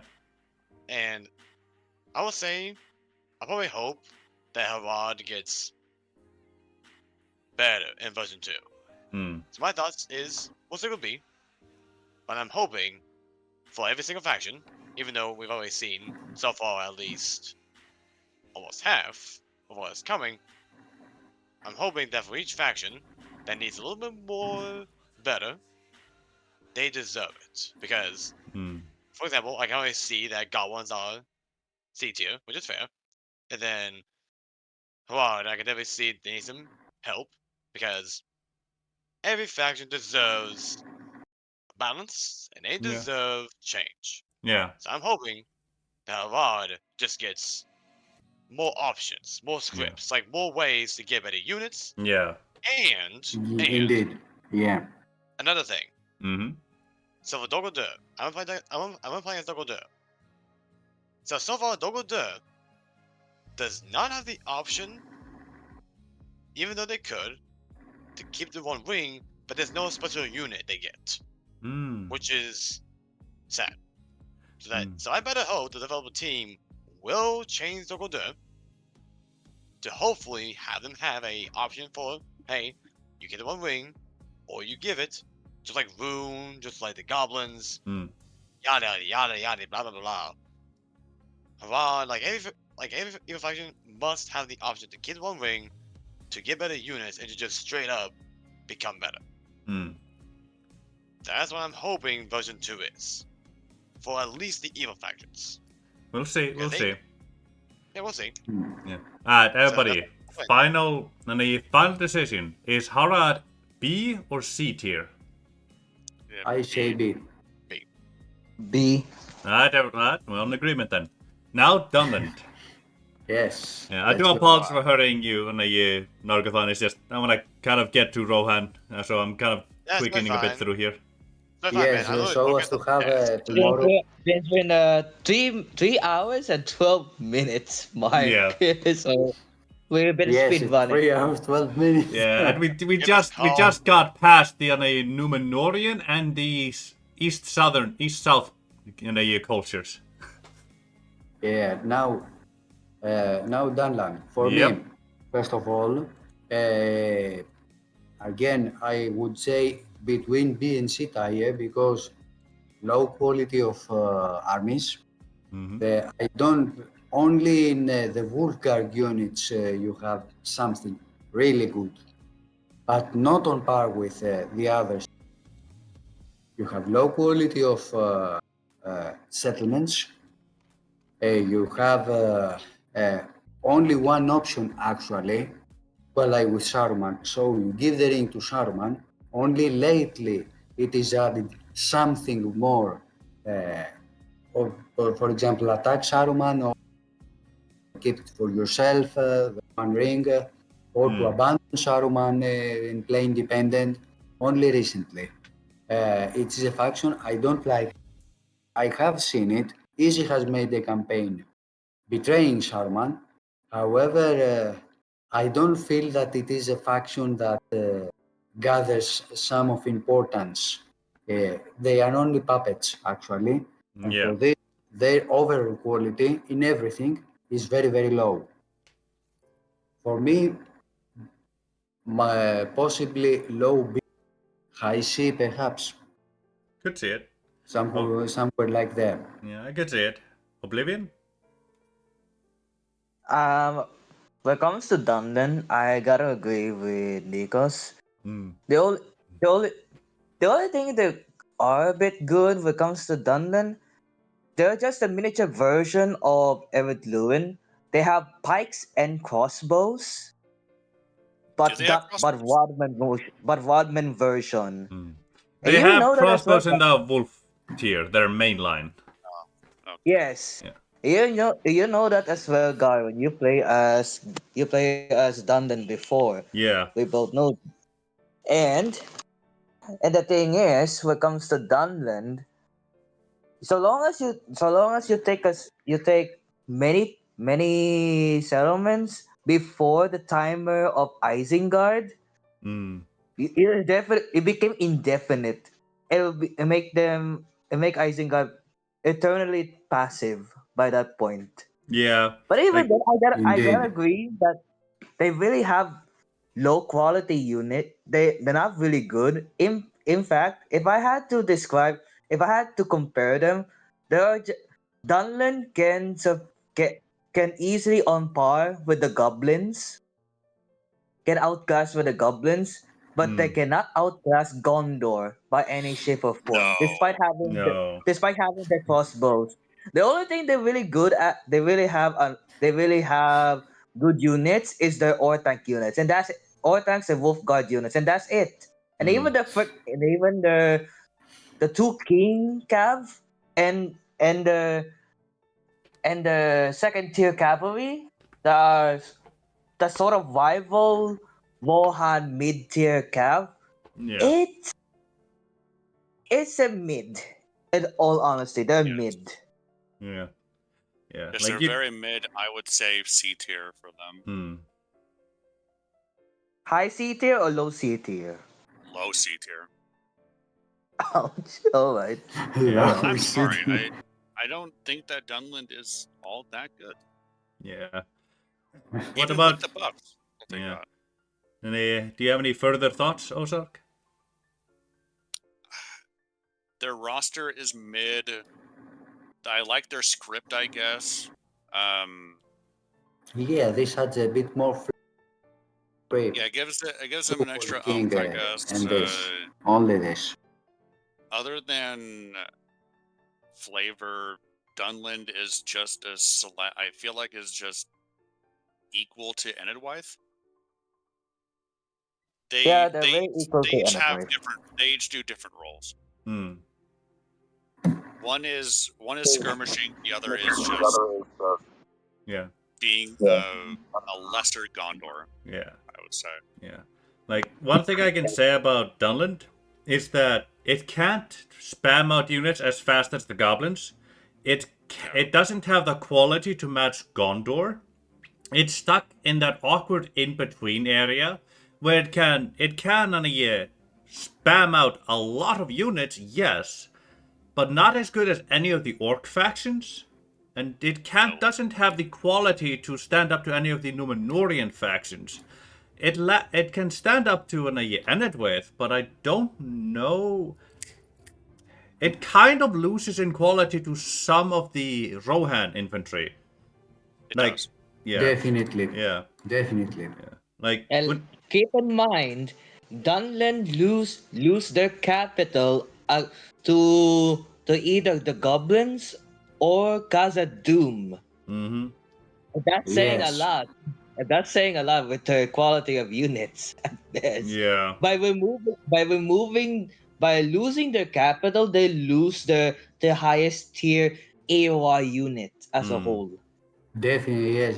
This is another con they have as a faction in general. That's why I say it is an in general. When you play Dunlop, you play underdog. You yeah. cannot go higher. Nargathon, any thoughts? We'll say also, for Dunland, they can be good. They can be good. And with the by rework of Dunland, they made him better. And I can agree that Dunland is mid tier. However, I will say, for Dunland, they can be good if you do it right, and that for Dunland, if you have full stack of just Orthanc, God, Wardens, Wolf God Boys, and at least The some good Warband. cavalry for the Yes. Herald's Tuvor King, for example, against Gondor. I would say that Gondor will have more challenge to face that Yeah. than Dunland. That's my thoughts. And I do hope Then that hobbits? yes. Anything is harder than fighting hobbits. This thing. Keep in Dunland can mind, deal with if you- hobbits. Dunland can deal with hobbits. Yeah. But Gondor is the one thing that makes it challenging to deal with. But I say as an example, full stack Dunland of the very, very good units versus Gondor of the very, very good units, not including the siege equipment for either side.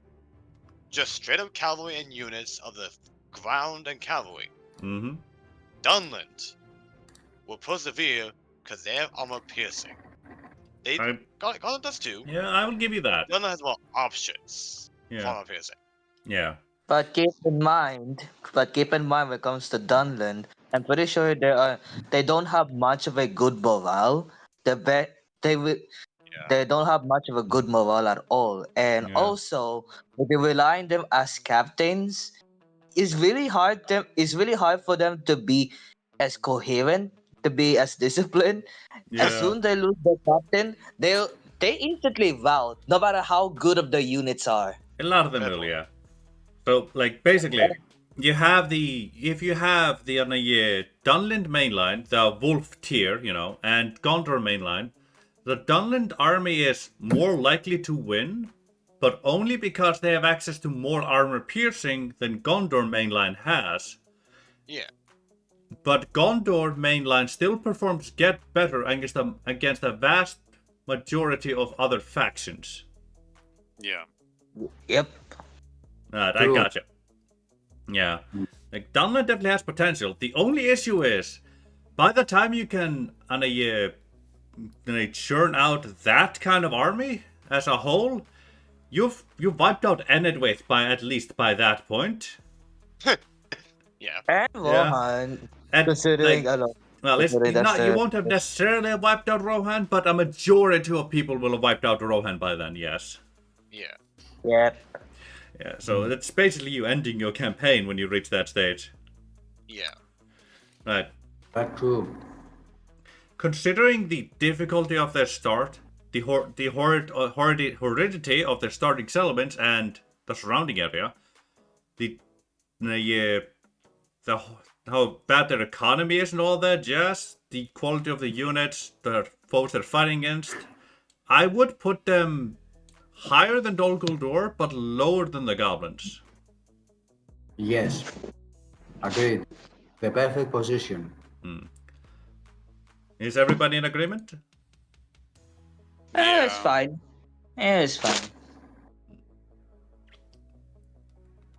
Nargathon? For Dunland being less than goblins, what had no one do? It's mainly goblin starting settlements and their playstyle that's keeping them there. Because Yeah, fair. the goblin's whole stick is it's gonna throw 5 armies at you. You'll take out 4 of them, but can you take out the 5th? Fair. Like, ah! Yeah.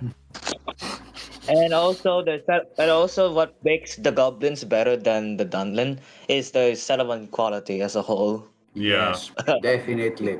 you Especially Khazad West. Yeah, you start with a whole lot better settlements like Sakala, Khazad-dûm. You can easily get Goblin Town right after, and if you play your cards right, you can get the other Khazad-dûm as well right after too.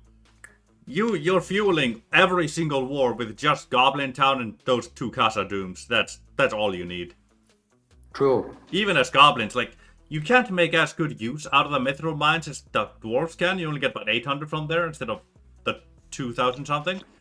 But that's still a huge boost to your economy because it's an additional building along with the mines. Okay, Enedwaith. Yep, and advice, everybody. What are you thinking? Enedwaith. I'm gonna try to I don't represent like this faction. our Discord member who's a Discord member from EOR that is more like a CEO. I'm gonna try to represent him. Since I also played Enid Wave recently, Okay. twice. So therefore, yes, Enid Wave are comparable to Dunland. Yes, the Sakas in terms of quality of units. Yes. In terms of starting unit, the starting settlement, if we're talking about the history of the Enid Wave of today from DAC and EUR is much better than Enid Wave from before the revamp as a whole. True. Considering right now from current Enid Wave, they only start the capital, and you only get dub sheet forester, the dub sheet ranger and unit, and the chanter, and your faction heir, and that's from the fort. And your faction leader is a Mokaini Yeah. unit, an actual one, yes. Hmm. And that now, what makes them a bit unique? They're a bit sort of unique, just like Harad, by reclamation, by just like Rhûn and Harad, but Wadman version, but the only difference is that it needs specific region. Hmm. Yeah, so it's like Rhûn more than Hurrah. Yeah. Yes, Yes. it needs specific region. For example, Lon Angren, you don't get a general, but you get boats. But if you take Malone. the top of Balloon is not prerequisite.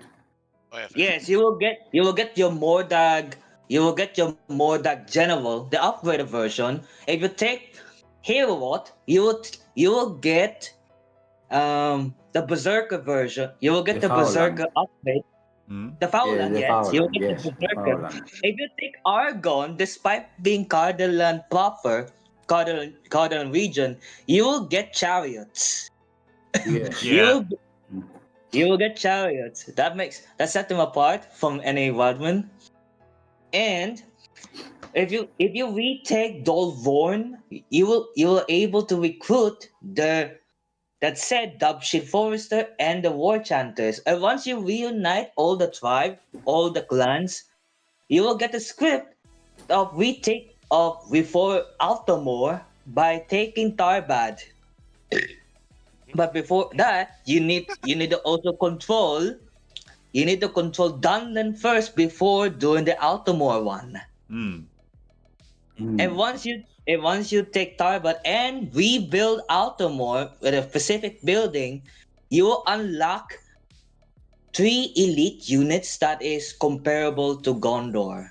On par with Four, Gondor. actually. I thought the 4. Yes, 4. And even the Tirkor, the sword, the elite the quote unquote Uber tier units Hmm. for the Wildmen that is on par with the Gondor equivalent. So I say they're a bit better when it comes to Dunland and the replayability. It was okay. The quality units are yes, and the skirmishers and range, yes, and hiding. But you also get your AOR. You will get your AOR units. But the thing is, every time you take specific region, you also have a you also have a you can also build a barracks that you can recruit outside the homeland territory. Hmm. Okay, And so it goes on. before we continue, I'll be back, but know this: I'm gonna say that they should be above Dunland. I'll be right back. Okay. Yeah. Alright. Yeah, well, Like- adding to this that settlements that have higher quality, especially Londire and Yeah. Suduri, if you go to Suduri, of course. Yes, because Bandar I would you- very much like to see in the Saraline mercenaries somehow, because they are specific there. And in order to go to Dolvorn from south of Duathlor, you have to pass from Suduri and Bregos. So these two regions have to be inserted somehow in the clans. Since you have Argon, why not Suduri and Bregos? Make no sense to me, at least to me. I can definitely see it. But this is all. If you complete this, this is all. Hmm. You might Yeah. want to go at war against Rohan, because Gondor at class is very bad, Hmm. I can see. Possibly you go to war. This is it. Either, maybe even to Bree. This is it. It has limited expansion. Hmm. Just for the quality of Londire and possibly Tharbad if you manage to acquire it, then it goes up from Dunlap. Otherwise, actually. Hmm. if you play if it comes to playing as an wave, you're free to choose whether even though they're classified as the good faction, quote unquote, since ring Yeah. script because ring script, even though it's non-existent.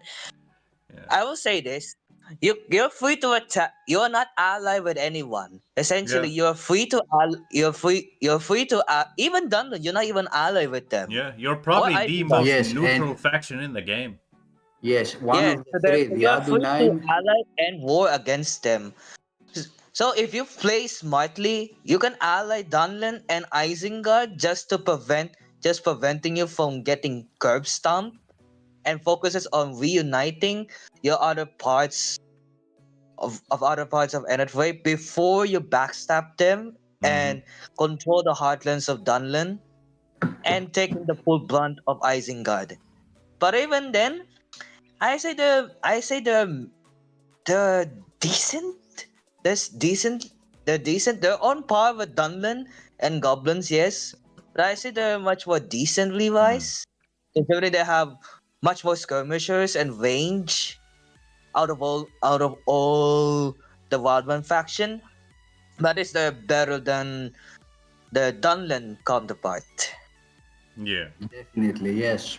I also agree with the Like, same. One of Edithwaith the is three an truly ambush independent faction. factions. Yeah. Edithwaith is an ambush faction. Your playstyle is you want to be ambushing your enemies. Yes, that's their style. That's why they are skirmishers, which means javelins, not archers so much, but javelins. Yeah. There are much, yes, the skirmishers while also archers, yes. But I the only Nargothrond. reason, the Yeah. only reason why they're much more better than the Dunlin is due to the AI. Like honestly, how many times have you fought against Edith Wave from from any faction from DAC and EUR respectively? A whole fucking lot. Recently, though, once I've been playing EUR, Edithwaith has repeatedly been just curb stomped for some reason by Dunland. The reason why EUR nerfed the shit out of Edith Wave. It's Yes, actually a exactly. nightmare. It's actually a nightmare for EUR team actually to balance. Yes, To balance that's why Spitty. Let's The see. EUR team goes to sleep fearing nightmares of Enedwith. Look under their bed, looking for that large ass Enedwith empire. Do you remember Spitty yesterday? Yeah. Well, this thing is called expanding. It's called the expanding universal buff for a reason. It's because it's called making things broken, making things broken and good. Yeah. The thing is, wherever it's a hard balance when it comes to AI asset and wave, considering they had the potential to curve stomp Dunlin and Isengard, potentially speaking. So they had to nerf it so hard. They had to nerf it so hard Yeah. to the point Like, it ended to with the kept point of making huge ass empires, taking all of Cardolan, wiping out Dunland, wiping out Isengard, and then taking half of Gondor.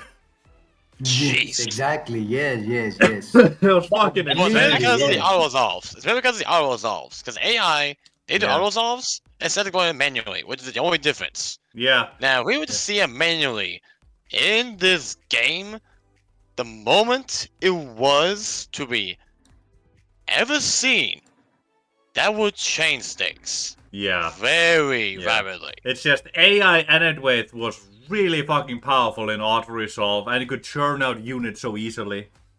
Yeah, it's gonna Even call on AI the- cheats. Very, very hard. They pump the shit out of the ding dong bomb, and they go crazy in the ding dong, and they go. Yes, but we're also talking about them expanding like crazy against other AIs when you're Yeah. nowhere near Yeah, there. and also keep in mind, Yeah, like- even on base DAC, they are much powerful than the EUR counterpart in terms of AI wise. That's how you know the difference. If the EUR team is doing their best to balance and nerf the shit out of NFA Yeah. for how ridiculous they are. You wanna know something funny? There was a What? rather simple solution to basically keep Enedwaith in check without all the other stuff. Just put an insane garrison at Suduri so they can't expand up there. And then when Dunland and Isaac eventually go to war with them, there'll be a relatively fair fight. It'll be a 50-50 if they die or not. Because they can't expand far enough to become the mega unit pumping empire that usually drives them to control the entire western part of the map. Yeah, But the exactly. But the thing is, Enelwerp also get curb stomped a lot by Isengard to the point Yeah. they even lose their capital early on Yeah. by Isengard. The only reason why they're able to turn the tide is because their last stand stack army, Mm-hmm. and that's it. Yeah. Like, Enedwaith without all of Cardland, or without a majority of Cardland, can't really do a lot against Isengard. And Dunland at the same time. If it's just Enedwaith with its own starting settlements and Dunland with starting settlements, it leans a little bit in Dunland's favor because they have a few more settlements. But if the Enedwaith AI is lucky, it may accidentally make a good choice and then start pushing against Dunland. But then as soon as Isengard comes in there, they start dying. Yes. Yep. Yeah. Now, So- if Enedwaith AI has all of Dunland territory before Isengard joins in, it's a bit more of a toss-up. Yep. But even then, they still struggle. But even the Enelwerp still struggle to defeat. They still struggle to defeat Dunlin and Isengard combined. Oh yeah. Considering, well, Like currently, even when Dunland and Isengard join together to fight them, it usually leads to Enedwaith dying. It's been very consistent so far in my campaigns. Well, at the very least, Yep. if they don't outright die, they get pushed hard to the last 2-3 regions before then somewhat stabilizing. Maybe they push back, maybe they completely die. It depends on what the AIs, what the factions surrounding Dunland and Isengard do, whether they join the war against Dunland and Isengard or not. yep. Yeah. So if I had to do the tier list, I would say they're above Dunlin at best. Hmm. But now when it comes to against the goblins, they're just goblins, but they're I'm just like sorry, goblins. but as far as I'm concerned, goblins are the kings of C tier. Yes. So that's why Definitely. I don't see them. So that's why I don't see them overthrown the C tier rank Yeah. at best. I'm not sure any faction can overthrow the goblins in the C tier rank. Like if we brought Harad to C tier, I'd probably put Harad below goblins. But since Hamad is on the Soul B tier for Yeah. now, Yeah, like it may Yeah. change. yeah, it But- may change. Yes, because we have Rhûn. Alright, now we can do the majority of our time will be Vohan. So Yes. Alright, everybody, let's Rohan it up. now who's anyone knows how to play Vohan? Because I play Vohan and it's Yeah, freaking hard. I play Rohan I will quite say- often too. It's not Well, I that will difficult say- actually. For Rohan, I've seen the roster a little bit and played against him. I haven't played as him, but the one thing that made me just hyped for Rohan is Helm's Hammer Hand! Oh Like yeah, the big shields, iconic shield, like dude, those look badass. Like they are big shields, blue looking Rohan units, and like in towers or in sieges, just the shields, just the big cool looking shield is just oh, yeah. Helm's hammers are beautiful. they are. And for Rohan, even though again I haven't played as them, they have gotten some cool looking, some very good units Yeah. as I've seen. So that's the one thing I've seen so far that it's always making me like Rohan is gonna be like probably A tier, maybe. Mm. Like just based on the new units they got, how cool they look, and plus, we all know they are one of the best cavalry nations in the game. Like The they OG may not have the best cavalry in the game across all the board, but Yeah. it is the best cavalry nation in the game. Exactly. That's I never Narcathon's thoughts. I played Rohan once, Hmm? and it's hard. But I can say they have much more infantry. They have much more infantry up, and they added more infantry Mm-hmm. for Rohan to balance things out Yeah. than the cavalry one. Yeah. But even then, it was good. It was good at the same time. Very hard considering the fact that you will lose you will lose eco very quickly. Oh yeah, you So do. Definitely, yes. that is why I'm struggling. That is why I'm struggling to play Volhan. It's the economy, so you really have to Oh, be are we finally aggressive. on Rohan? Just Thank fucking Yeah. God. Like, it so only you took really us have to be 41 aggressive. minutes to get here. How In many? fact, it only took us 41 minutes to get here from when we decided when we wanted to reach Rohan. We got through 3 factions in 41 minutes, man. We're speedrunning this. Yes, Yes. Yeah. Shit, it took a while. It's called the grind. Grind.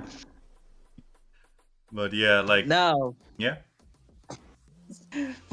Volhan, yeah, they're the same as DAC, but only difference in EUR, they have much more units, and they even have more exclusive Helm's Deep unit Mm-hmm. that is a melee focus one than the dwarf one. That's called I forgot the Helm's actual Hammers. name, but Yeah. what? Helm's Hammers. Is it the Helm's Yes, Hammers? Hell's Hammers. Yes, they're very That's good. from, Yes. that's from Reforged. And Yeah, they were added to UR. yep, and it was good. They're the same. They're the same as PlayStation when it comes to DAC as a whole. So it doesn't change anything other than having new units. Mm. The settlement quality, you got a lot. Not as a lot as Gondor per se, but it's reasonable at best. But still, you lose more economy. You Yeah, lose more economy. yeah. Like say, Yeah, you're one of the largest starting. Now, yeah, we have Yeah. one of the largest starting factions, but you don't have the highest quality settlements. Like, Adorat, huge city, you know, really good. Now, Helm's Deep, Citadel, beautiful. But then it's mainly a scattering of Moten Bailey towns, one village, Albert is the and large town. one large town, I believe. You have either one or Yes, two large Albert. towns. Large town is Alberg, Albul, yeah, Albert. yeah, because it is bordering Gondor. It is considered the most, yeah, except if Gondor takes Kalehan, then you are in trouble. yeah. Then you're in trouble. Like everything else is either in a town level or below.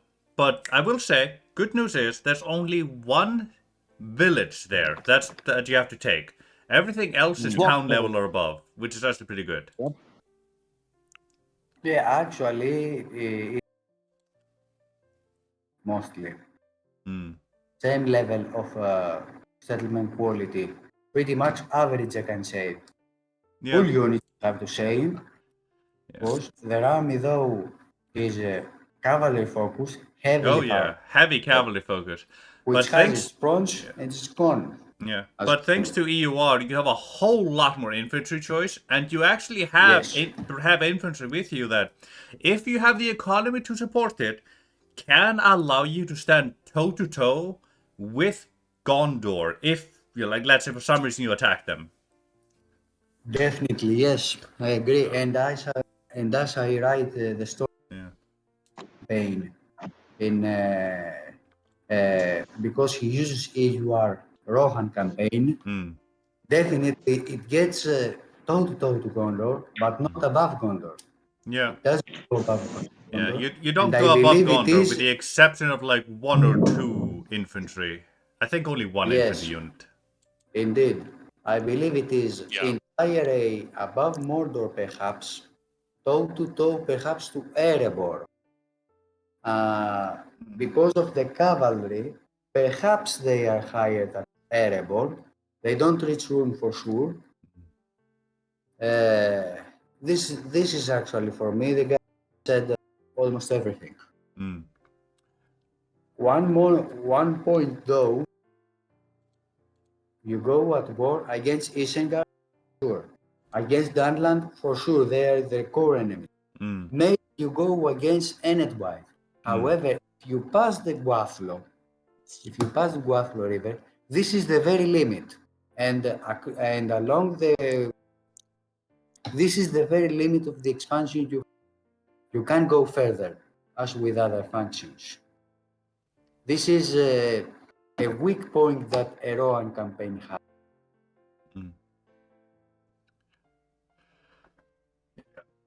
Yeah, you generally can't really go past the Guathlo because there's, good, quote-unquote good factions that usually dominate there if you take out Anedwith and Dunland. And in Rampend's campaign, he hasn't to contain already. The Dunedain have died in the campaign, so Rampend has to keep the front himself. Struggling, having Mordor on the one side, Angmar on the other. That's why at Guathlo, it is a nightmare to hold the front up there. Yeah, I can definitely see why. Nargathon, do you have opinions? Asking me? Yeah. Oh. So for the tier, I would say for Rohan, despite me not playing them, I'll probably still say there will be an A tier. Reason being is, for one, cavalry can be pretty good. Yeah. Despite Dunland and Enwife having like, and of course Isengard 2 being challenging, I would say A tier because, for one, they have a script of like getting dwarves, like good dwarves from Helm's Deep. Number two, the Rohan cavalry that have been added to this version, and the new units that are added. If I was to play as them, I could definitely see them being way better. And for the morale wise, unlike the Gordur they will face, or unlike the Urukai they will face sometimes, their cavalry can just literally wipe out already. Yeah. Quite better armies. Yeah. Like, that's my opinion. Yeah. Like the Rohan strat for me, for example, the Rohan strat for me, I try to have like one army that's mainly infantry on the border, defending who hastily goes out. Then I have about two armies that's just 10 units of cavalry each. And that's the faction leader and Eomer. And those just deal with every single enemy armor on the field. Usually all I need to do is just charge forward and the enemy is gone. Yeah. Yeah. Sure. It's bloody beautiful. I believe that Rohan, they are a lot better suited to their infantry than Khand is.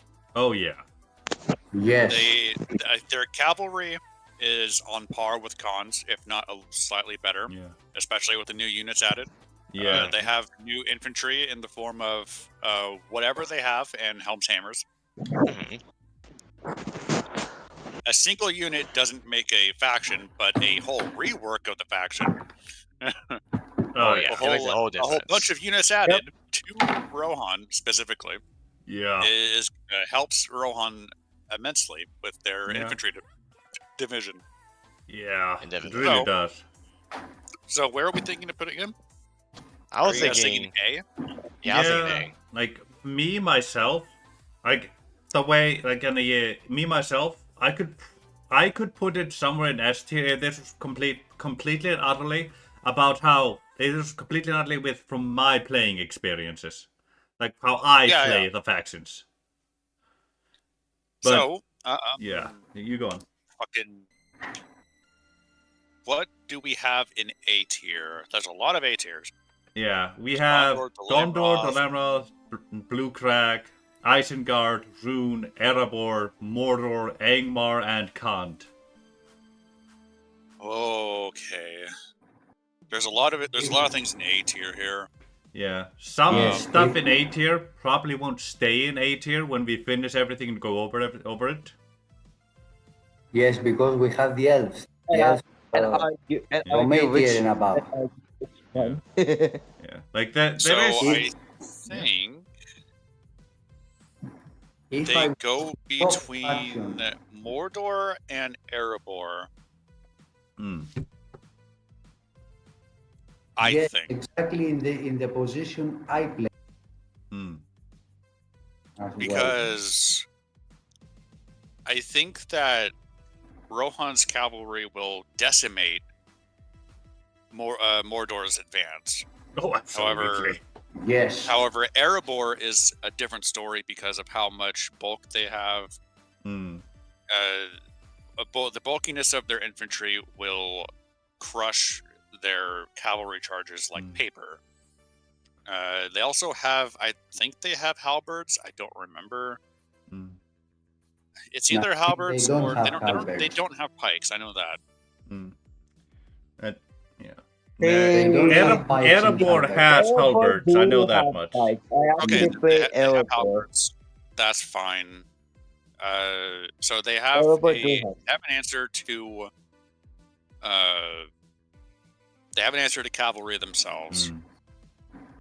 They have axes, which is another answer to cavalry because technically technically armor piercing does equate to cavalry Yeah. because they there are- have armor at Yeah. least. Like, there are 3 counters you want to have when it comes to cavalry. Well, technically 4. There's enough missile fire. There's pikes. That's number 1. There's anti-cavalry. And then there's AP. AP and missile fire are... I'd say AP is above missile fire because you need a specific kind of missile fire for it. Yeah. But AP, if you don't count missile fire, AP is at the bottom of those 3 when it comes to pikes, anti-cav, and armor piercing. But armor piercing is still anti-cav. It's still good for anti-cavalry because it's a big hitbox, lots of units hit at the same time, and they usually have a lot of armor. Yeah. Mhm. So I think that is a good place to put them. Yeah. Now, I don't see them beating out Rhûn. mm, I can see them beating out Definitely they Huron. can't. yeah, Definitely they can't. Especially Rhûn, I I see. wanna do a little thought experiment here. Okay. Who do you think, like between Erebor and Rohan, which do you think would perform better against a mainline Gondor army?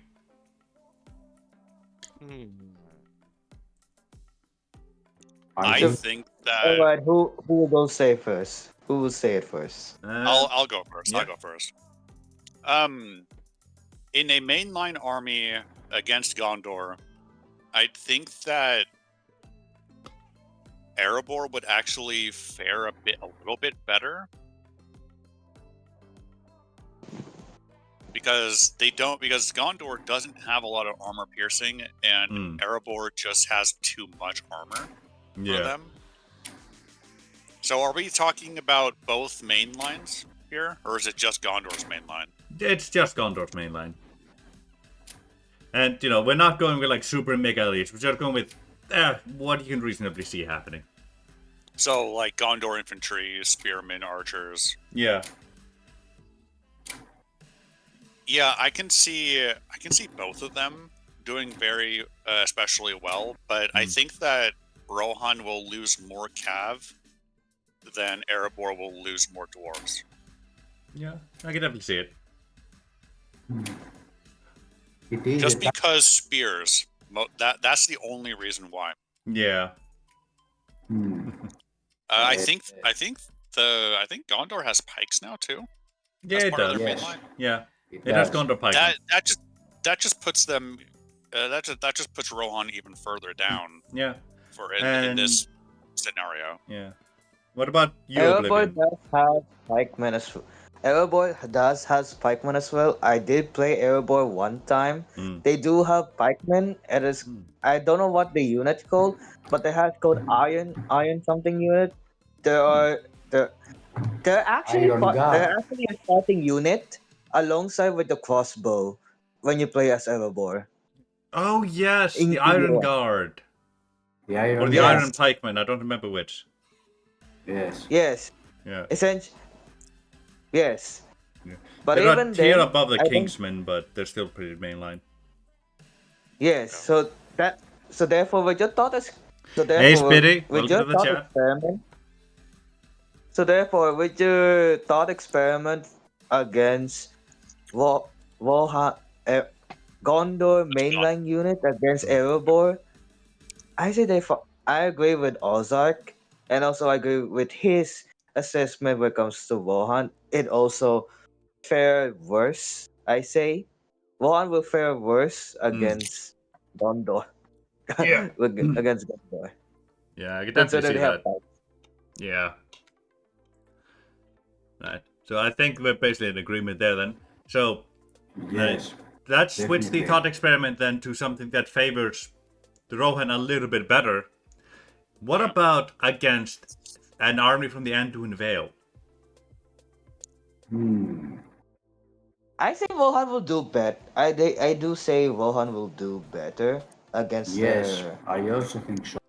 Yeah, less Keep in armor. It's mind, Anduin Vale, despite having the ragtag of the ancestors of Wohan, the hunters from the Vales, and the Beorings, except the store. Store doesn't exist in EOR.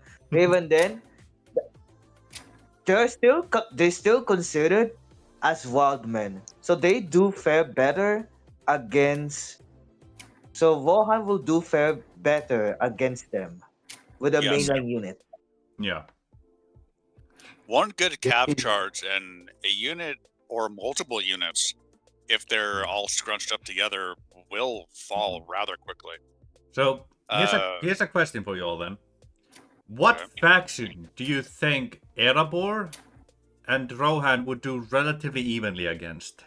Like when a year, like whether they'll basically equally die to it, like and the army will equally die to it or equally win against it. That's a equally that, die and win against. that's hard. Yeah, it That's I really hard. would is. say goblins. I would say goblins, No. first of all. Or, no, maybe. No, goblins will get. Wohan can beat goblins, But honestly, what about the considering. Gundabad?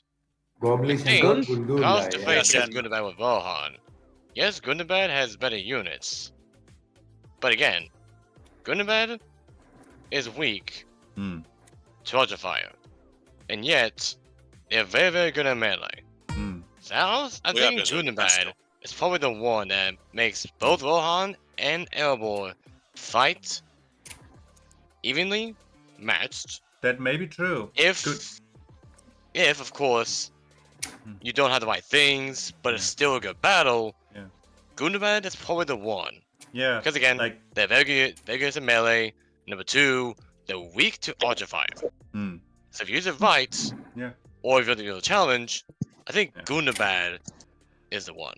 Okay, so that's gonna be our thought experiment then. Gundabad has a Black Shield army. That's from the Yes. the Black Shield Warband, the Black Shield Bladesmen, the Black Shield Archers, and I think they have Black Shield Halberds now. They We'll do. assume- And yeah. the halberds are fighting nearby enemies. Yeah, They they fight have nearby Black Shield enemies. Halberds, yeah. So that's both AP and anti-cavalry in there, and Black Shield Wargs also added in. Yes. Who do you think would do better? Erebor or Rohan against this? Honestly, they do better against Wohan, considering just like you said, they are both AP but also anti-cavalry as well. But when it comes to the dwarves, I say they're equally attached, Yeah. but they try a lot, honestly. I'd say that if Gundabad had ranged AP, which in the Black Shields I don't think they do. They don't know. I think it's a bit harder for the black shields at range to chip down Erebor. But in close quarters, their halberds could theoretically tear the Erebor's armor apart. Hmm.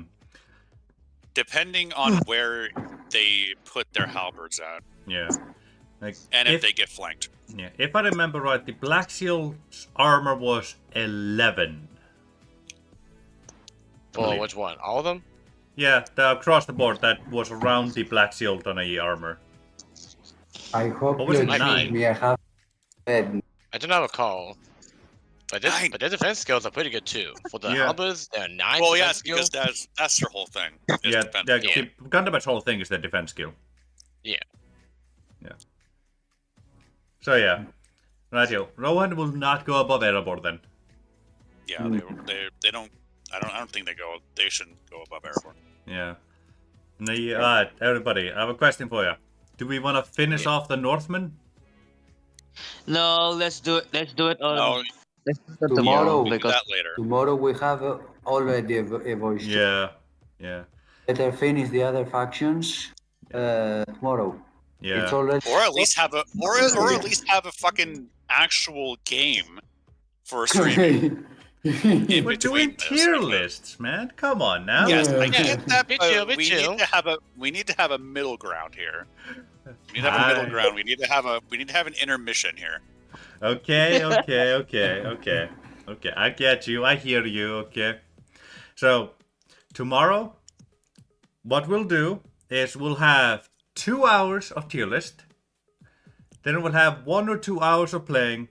And if people are still around, we'll have another 1 or 2 hours of tier list. Fair. if I'm around, but what? Yeah, that's only if people are still around, which they may not be. Fair. We'll see. Yeah. Right. Fair, I'm I agree with honestly this. glad we're keeping the Northmen for next time, because otherwise next time will just be elves. Yeah. The varying versions of elves. Yes. And elves, the elves are We gonna have be. some variety. They're gonna be. They're going to be a bit hard to put. I don't know they're anything gonna be about very Linden. hard. I don't know about anything about Linden, but Ladris, Mirkwood, and Lothlorien are going to be quite hard to put because they each do a certain thing They do. that the other can't do. Actually, technically 4 since version 2 they're gonna add Lindon as well, their own Yes, And faction. the Vegion too. And the Vegion too. They're literally Yes. adding more So, elves to the game, They get which 5.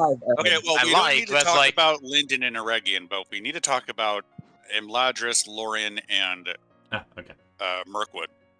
Yeah. Yeah, The main- indeed. Because they are in there right now. Yeah. Yes, main 3. Before we discussing the version 2 elves. Yeah. oh gosh, Because yeah. Eregion is just Eregion. Is it the Eregion from the Noldor mod? I don't Yes, No, it it- is. No, I don't think it is. Is it really? It's Is actually it? a different one. There's actually Really? a different one. Well, Yes. you're right. Yeah. They're way different. But oh Yeah, my like, goodness. That's from what I understand, the Eregion and a faction is just just either Imladris or Lindon that takes all of Eregion, and then becomes the Eregion, the Kingdom of Eregion, like Dornadun that become Arnor, basically. No. It's just that 99% of the time it's going to be Imladris that does that, because they start there with the settlement in there. Okay, right. Okay, guys, I am off now. It's after all, it's late. Yeah, I don't blame you, man. Others, Yeah, I am Yeah, too. just- I think It's it just- Now See ya, surpassing guys, tomorrow. 4 hours stream. We're surpassing 4 hours stream. Yeah. This means that we've done 7 hours of trying to make a tier Total. list. Total, yeah. Goodbye, But tomorrow will be Bye-bye. part 3. yeah. Let's Possibly hope part we 4 finish it. if we're able to finish it, and if we're not able to finish it. Well, the If good we news. can't finish it in 4 parts, I swear to fucking 3 yeah. parts. I swear to fucking God. Look, the good news is for Yeah, we get the the full good parts. news is there's 3 factions in there that's just like that's just done a year. Hey, if this faction reaches this point, it becomes this. True. Yeah. Like we have the kingdom of the Noldor, which basically unifies Lindon and Imladris, and the only difference that I know of between those is which faction you are playing when you perform the unification. Gives you a different flag. Right. Maybe different And then units, I don't know. And then there's Mirkwood and Lothlorien who can Yeah. change into the kingdom of whatever the fuck. Yeah, I don't remember the name. I need to find a banner for that one to put in there. Yeah, possibly. Hmm. Okay, lads. Bye bye. Bye. Take Bye. care. Bye. I'll see you all later, alright? You too, because nice Yeah. to see you. Yeah. It's been wonderful seeing you too, the deep one. Indeed. See, fucking- it's about 7:30. Talk, 7:30. See you out. Yeah. Alright, everybody. As always, it's been wonderful having you beautiful bastards here today, alright? I do hope to see you all again next time. There it is. Love ya.